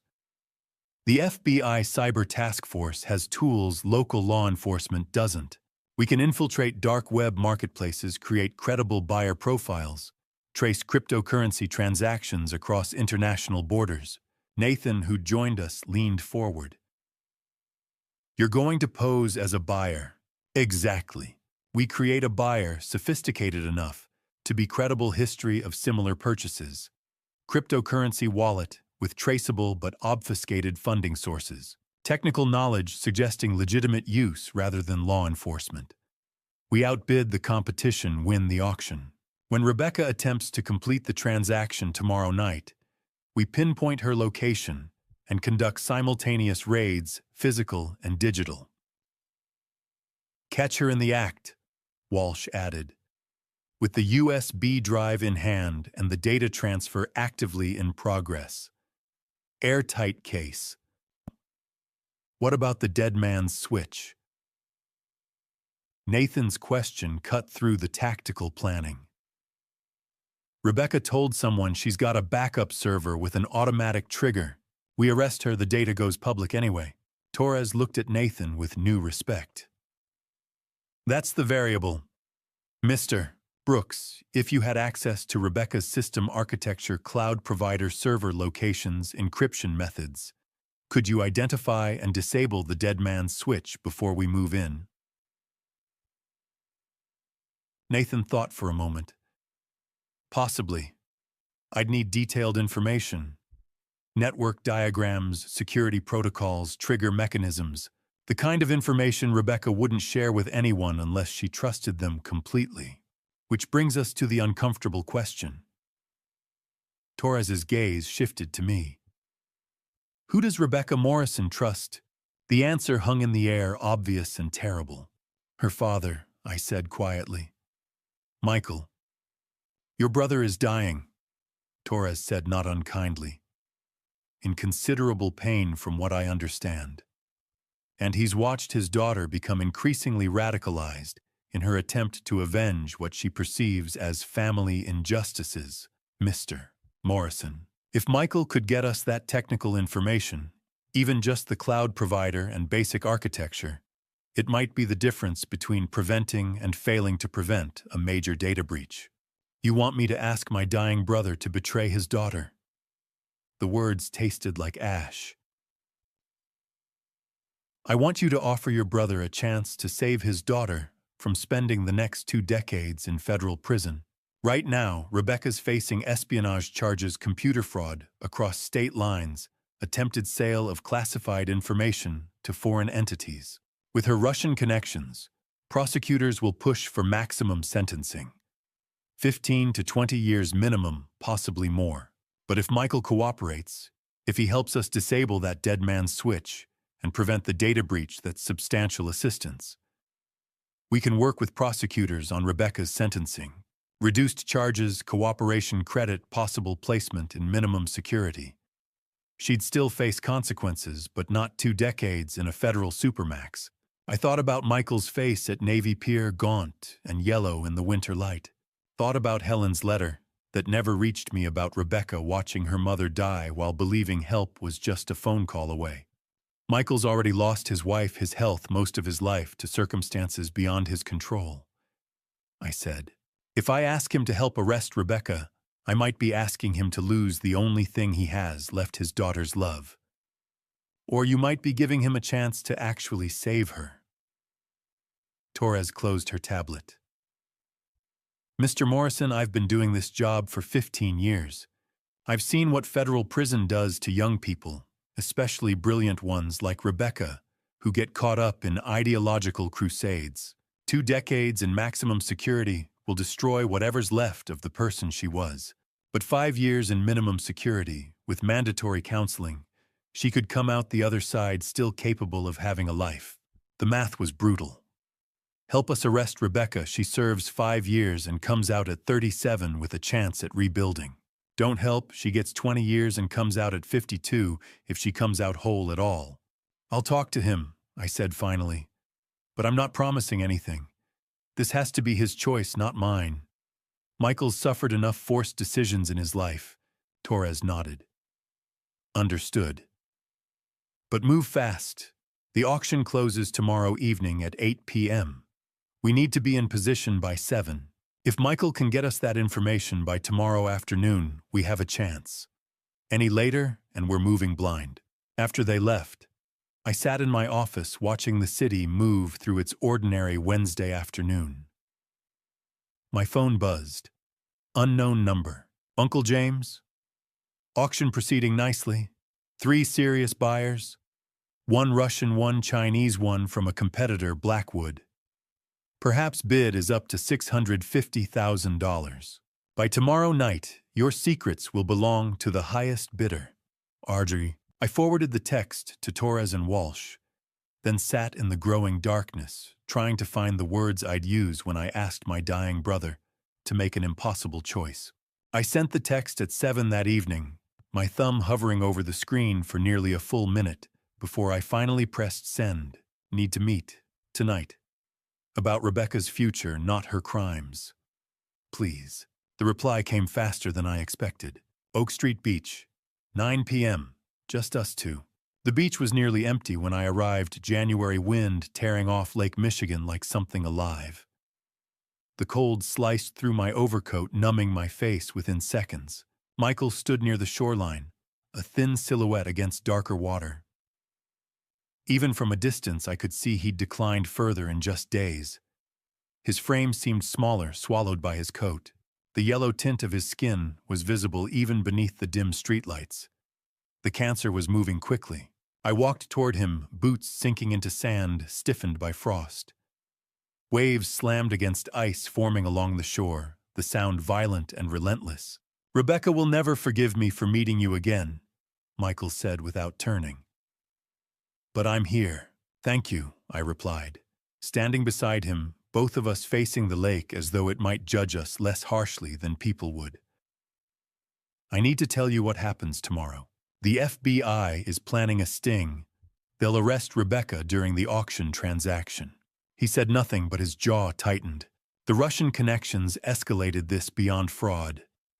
They're preparing federal charges, computer intrusion, interstate fraud, attempted sale of sensitive data to foreign entities. If convicted, she could face 15 to 20 years. The wind swallowed his whispered response. Jesus. There's more. She installed a dead man's switch. If she's detained before the auction concludes, the system automatically releases the data. My company collapses, your daughter still goes to prison, and innocent people get hurt anyway. He finally turned toward me, and the exhaustion in his eyes struck harder than the cold. Not just illness defeat. What do you want from me? The FBI needs to disable the failsafe before they move. My IT director can do it if we know how she built it. Cloud provider encryption structure, trigger protocol, anything. You want me to spy on my daughter. I want you to save her, I said quietly. If the data never gets sold, and if she cooperates, prosecutors will consider reduced charges. The agent told me 18 months is possible. With good behavior, less. She'd be free before she's 35. Michael let out a brittle laugh. 18 months for all this. For cooperation, for preventing national damage, for having a father who chose her future over pride. She's all I have left, he whispered. Helen's gone. I'm dying. Rebecca is the only thing in this world that matters. And if you do nothing, I asked, you'll die knowing she's locked away for 2 decades. Is that what Helen would want? He flinched at her name. I learned something, I continued. About Helen's letter. The one she sent me 15 years ago asking for help. His eyes sharpened. I never received it. My secretary threw it away. She thought it was a scam. I didn't know you existed. I didn't know Helen was sick. If I'd seen that letter, I would have paid for everything. The words trembled in the cold air between us. You're telling me you never knew, he asked. I didn't, I said. I failed you without knowing. Let me not fail her now. The silence stretched long enough that I wondered if he would simply walk away. Then he spoke, voice worn thin. I don't know technical specifics, but Rebecca keeps a notebook. Physical. She never trusts purely digital systems. Password schemas, cloud redundancies, encryption hierarchies. She writes everything down. Where? In her apartment? Logan Square. He reached into his coat pocket and withdrew a key. She gave me this, in case something happened to her. He held it between us, his hand trembling. I can't do it, he said. I can't break into my daughter's home and steal from her. But you can. I accepted the key slowly. Save her, James, he whispered. Even if she hates you forever, she won't know you helped. Don't tell her, he said sharply. Let her think you betrayed her. Let her hate you. I'll be dead in weeks. I can't die with her believing I chose you over her. The request struck deeper than any accusation had. I'll carry it, I said. She'll never know. He exhaled as though something enormous had been lifted from him. She'll be at Caldy's in Lincoln Park tomorrow. 6 to 8. Public location, secure connections, multiple devices. That's your window. 2 hours. 2 hours to enter my niece's apartment, find the notebook, and pass its contents to Nathan before the FBI operation. I looked at my brother, frail, yellowed, but resolute. In that moment, he was stronger than either of us had ever been as boys. Thank you, I said. Just make sure she lives, he replied, turning back toward the lake. Make sure she still has a chance when I'm gone. I left him standing against the winter wind and drove home with the key heavy in my pocket. As the city blurred past my windshield, another thought formed. If I entered her apartment, I couldn't risk any trace that pointed to Michael. No ambiguity, no possibility she'd ever suspect him. I would need to leave signs of forced entry, leave fingerprints, trigger cameras deliberately. Make it clear I'd acted alone. If someone had to carry her fury, it would be me. By the time I reached my garage, the plan had solidified. Tomorrow evening, while Rebecca conducted her auction, I would break into her apartment. I would find the notebook. I would deliver the information to Nathan, who would relay it to the FBI cyber unit. They would disable the dead man's switch before the arrest. Rebecca would believe I'd betrayed her trust completely. That I'd invaded her home, stolen her safeguards, ruined her leverage. She would hate me with absolute certainty. And Michael would die believing his daughter never doubted his loyalty. Some choices cost money. Some cost reputation. This one would cost whatever fragile possibility remained between Rebecca and me. But if hatred was the price of giving her another chance at life, I would pay it. I had built an empire through calculated risks and strategic timing. Tomorrow would be the most dangerous calculation of all, not for business, but for family. And for once, I was prepared to lose everything except the one thing that still mattered, her future. I stood outside Rebecca's apartment building the next morning, Michael's key heavy in my pocket. The 3-story walk-up was pure Logan Square brick facade, narrow stairwell, no elevator. The kind of place a brilliant MIT dropout trying to stay off the radar would choose. Affordable, anonymous, forgettable. I was about to cross a line. Even with a key, entering without permission was still a crime. But if I didn't do this, Rebecca faced 15 to 20 years in federal prison, and everything Michael had risked would mean nothing. The stairwell smelled faintly of dust and detergent.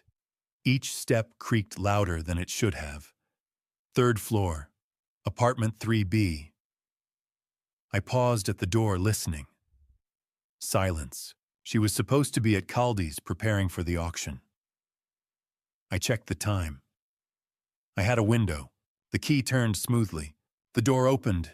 I stepped inside, closed it softly behind me, and let my eyes adjust. The studio was smaller than I'd imagined, maybe 400 square feet. A Murphy bed folded up against the wall. Compact kitchenette. A desk covered with 3 monitors and a high-end laptop that likely cost more than everything else in the room combined. The space was immaculate, minimalist, almost temporary, like someone prepared to leave at any moment. But the walls told the truth. Photographs covered nearly every surface. Rebecca and Michael at different stages of life, birthday candles, high school graduation, hospital rooms. In the later photos, Michael looked increasingly gaunt. A few included Helen, dark hair, gentle smile, the kind of face that radiated kindness. One wedding photo stopped me. Michael and Helen young and unscarred. Michael's face open, unburdened.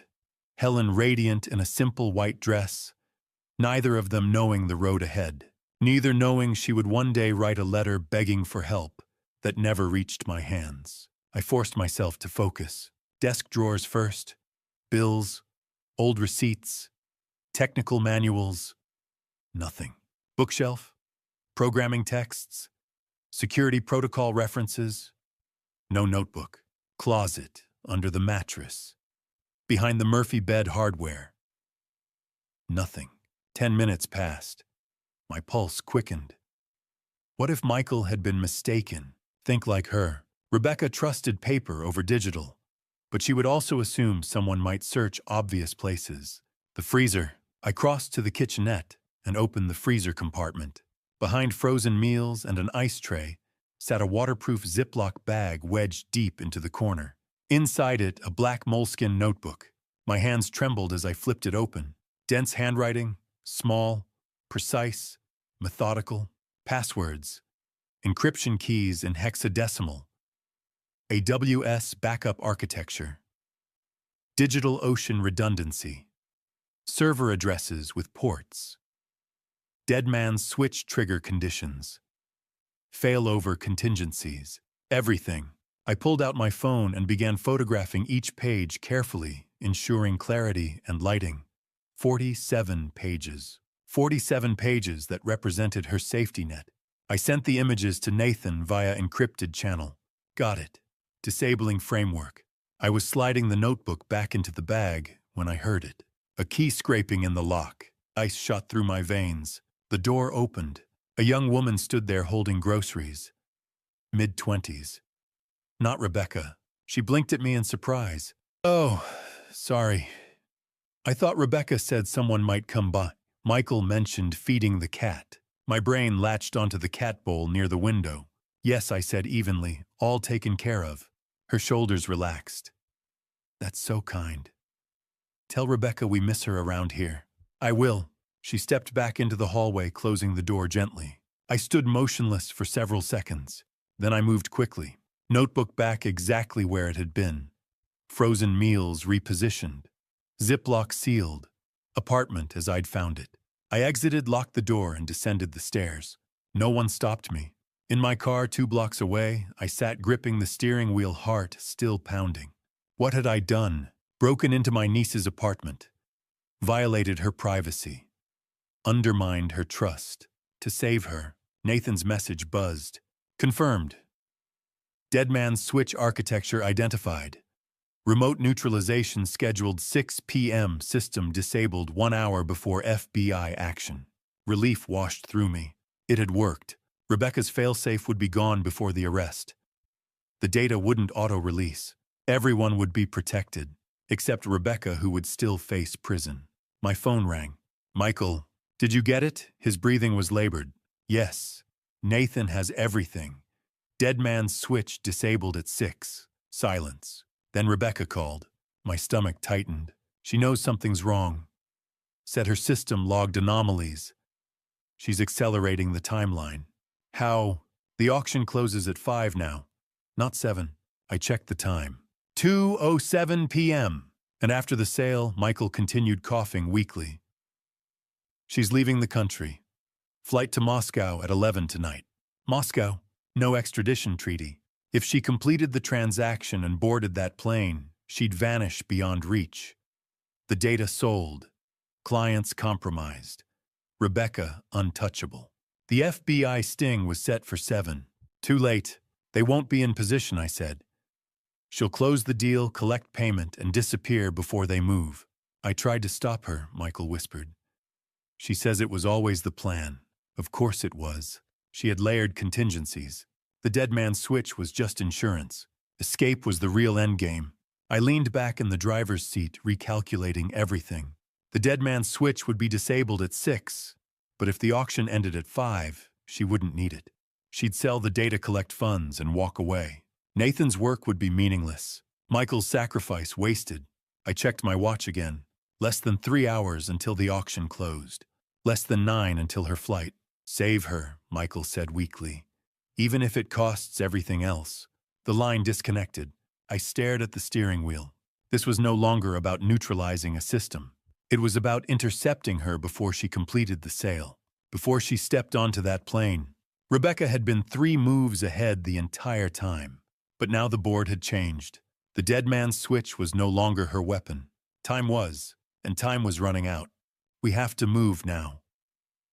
Detective Walsh's voice was tight when I called about Rebecca's accelerated timeline. If she boards that Moscow flight at 11 tonight, she's gone. No extradition. The FBI is pushing the operation up to 4 this afternoon. James, we're down to hours. We had already pre-positioned units as a precaution the moment the auction first went live, anticipating a possible acceleration. By 3 o'clock, I was inside an FBI surveillance van parked 2 blocks from the Logan Square coffee shop where Rebecca planned to meet her buyer. The van smelled of stale coffee and overheated electronics. Monitors lined the walls, displaying multiple camera feeds, street angles, the shop entrance, interior tables captured through concealed lenses. Agent Torres briefed her team crisply. At 3:30, Michael Morrison calls his daughter. He's wired. We record everything. 4 p.m., Nathan Brooks disables the dead man's switch. 4:05, when Rebecca hands over the drive, we move. Through the tinted window, I watched Michael approach. He looked worse than the night before, frailer shoulders curved inward, each step measured. A dying man pushing through his final task. He shouldn't have been standing that long in the cold, not in his condition, but stubbornness had always been one of the few things illness couldn't take from him. At 3:30, he stopped outside the shop and dialed. The FBI technician amplified the call, and Rebecca's voice filled the van. "Dad, I'm busy. I'm closing the biggest deal of my life. Sweetheart, please." Michael's voice cracked. "Don't do this. Don't sell the data. Don't leave. You don't know who I am anymore," she replied coldly. "This is who I am. Someone who fights back. Your mother wouldn't want this. Helen wouldn't want you ruining your life. Don't mention Mom." Her anger was sharp enough to cut. Uncle James ignored her when she begged for help. Let her suffer. Let her die thinking he didn't care. He didn't know, Michael said desperately. The letter was thrown away. He never saw it. He would have helped. I believe that. Silence. Then so you're choosing him over me. I'm choosing your future, he whispered. Please, walk away. We still have time. No, Dad. We don't. You made your choice. The line went dead. Michael stood frozen, phone still pressed to his ear. At exactly 4, my phone vibrated. Nathan, dead man switch offline. Backup servers locked. Torres lifted her radio. All units were live. At 4:04, Rebecca entered the coffee shop. Dark jacket. Backpack slung over one shoulder. Focused, controlled. She spotted the man at a corner table and approached. Through the audio feed, I heard her sit. "You have the money," she asked. "You have the data." She removed a USB drive. Full Morrison legacy database. 800,000 in crypto. "Let me see it." She handed it across. Instead of money, the man produced credentials. FBI, Rebecca Morrison. "You're under arrest for computer fraud, wire fraud, identity theft, and conspiracy." Two agents rose from nearby tables. Rebecca's face flickered shock, realization, fury. She lunged for her phone. An agent grabbed her wrist. A table overturned, coffee splashing across the floor. Customers scattered. Within seconds, they forced her down and cuffed her. "You don't understand," she shouted. "He deserved it." Then she looked up, saw the van, saw Michael. Recognition struck like lightning. "Dad." He saw it too the instant she understood. Something inside him collapsed. He clutched his chest and staggered. I bolted from the van and caught him before he hit the pavement. "Michael, can't breathe," he gasped. It wasn't cardiac. It was grief, raw and catastrophic. His body shook in my arms. "I betrayed her," he choked. "My daughter. You saved her," I insisted. "You kept her from disappearing to Russia. You kept her from 20 years in prison." He couldn't hear me. Agents led Rebecca outside. Cuffed, controlled. She turned her head, locked eyes with her father kneeling on the cold sidewalk. The hatred in her gaze was absolute. "I will never forgive you," she said quietly. Not screamed, not shouted. Stated. Michael flinched as though struck. The agents guided her into the back of an SUV. The door closed. Agent Torres approached. "It's over. The auction's terminated. Data secured. Your company is safe." I sat there on the pavement holding my brother as traffic moved around us, like this was any ordinary Wednesday. We had prevented an international breach, protected powerful clients, neutralized the Russian sale, preserved Morrison legacy. On paper, it was a complete victory, but Michael sobbed against my shoulder, repeating his daughter's name as though it might bring her back. She would serve perhaps 18 months instead of decades. She would not vanish into Moscow. She would have a future, but she would serve that time believing her father had betrayed her. And Michael, with months left at best, would live and die under the weight of her hatred. Torres was outlining next procedural steps: federal processing, indictments, cooperation agreements. I nodded mechanically. The wind cut through my coat. Snow began to fall lightly. We had won the case. We had protected the empire. But as I held my brother, while the only person he loved was driven away in handcuffs, I understood something brutal. Victory in court doesn't feel like victory on a sidewalk. Sometimes you save everything that can be measured and lose everything that matters. And in that moment, kneeling on the cold concrete of Logan Square, I could not tell which loss would hurt longer. I stood in Kate's office on a gray afternoon in late January 2025, 21 days after the FBI had taken Rebecca Morrison out of that coffee shop in handcuffs. Kate sat behind her desk, documents arranged with clinical precision. Rebecca sat across from her in orange prison scrubs. Wrists lightly shackled, a woman who had once commanded digital systems from the shadows and now moved only when permitted. Her public defender, Angela Ross, watched carefully. Michael stood near the window, leaning on a cane, too weak to sit long. I remained by the door. Kate read the agreement. Rebecca Morrison pleads guilty to 1 count of computer fraud and 1 count of identity theft. The United States Attorney recommends 20 months in a federal minimum security facility, followed by 3 years of supervised release. Mrs.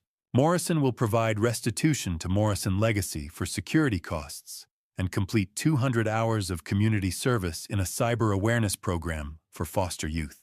Agent Torres added quietly, "The espionage and conspiracy charges are dropped. Without cooperation, you were facing 15 to 20 years. Rebecca's face did not move. She signed without hesitation. Michael stepped forward slightly. "Becca," he whispered. She didn't look at him, but before the paperwork was collected, she glanced at me, brief, unreadable, then lowered her eyes again. In early February, I helped Michael move into my Gold Coast house. His possessions fit into 2 suitcases, 1 box of photographs, and a plastic bag containing Helen's wedding ring. I carried them upstairs to the guest room overlooking Lake Michigan. The water was gray, rimmed with ice. Michael stood at the window a long time. "I've never had a view like this," he said softly. It was the first time since Catherine's death in 2019 that the house felt inhabited. From mid-February through March, we lived quietly. Every morning we drank coffee at the kitchen table. Michael told me about our mother, how she braided her hair before bed, how she sang while cooking, how she pushed our swings until sunset. He reminded me that I cheated in swing races and that he let me win anyway. We talked about foster homes, about the day a social worker split us because one family could only afford 1 child, about how he aged out of the system with nothing but a duffel bag. I asked why he never came looking. He said he tried once in 1985, then convinced himself I didn't need him. Those 8 weeks changed me. He taught me to sit still, to watch morning light shift across the lake, to understand that presence matters more than power. Rebecca visited 4 times under humanitarian leave. The first visit was strained. She spoke only to Michael, arms folded, eyes avoiding mine. The second visit, she asked about his pain medication. The third, she sat at our dinner table. At the end of the meal, she stood and said quietly, "Thank you for the medicine." She meant me.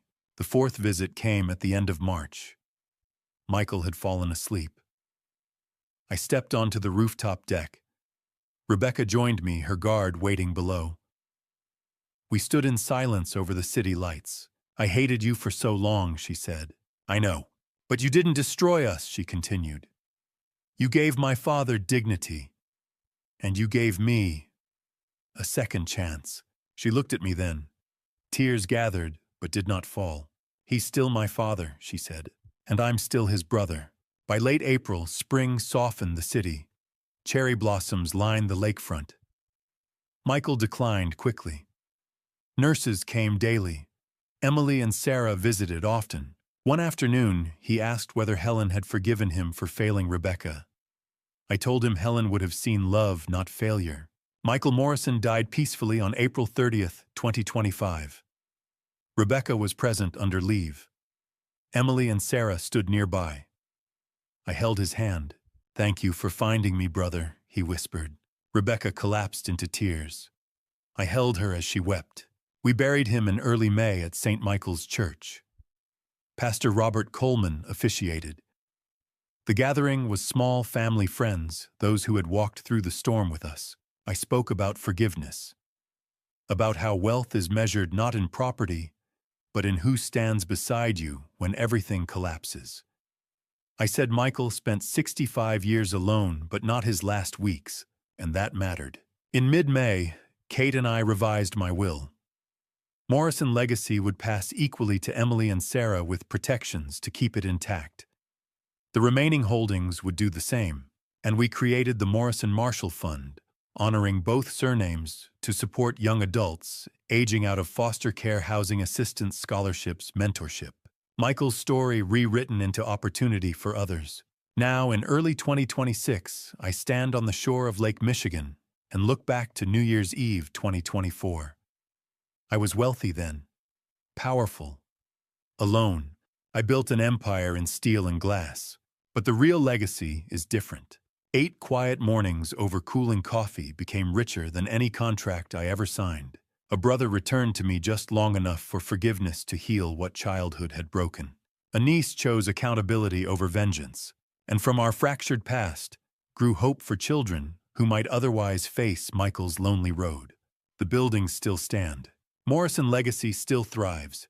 But the empire that matters is written in forgiveness. And that is the only one worth leaving behind.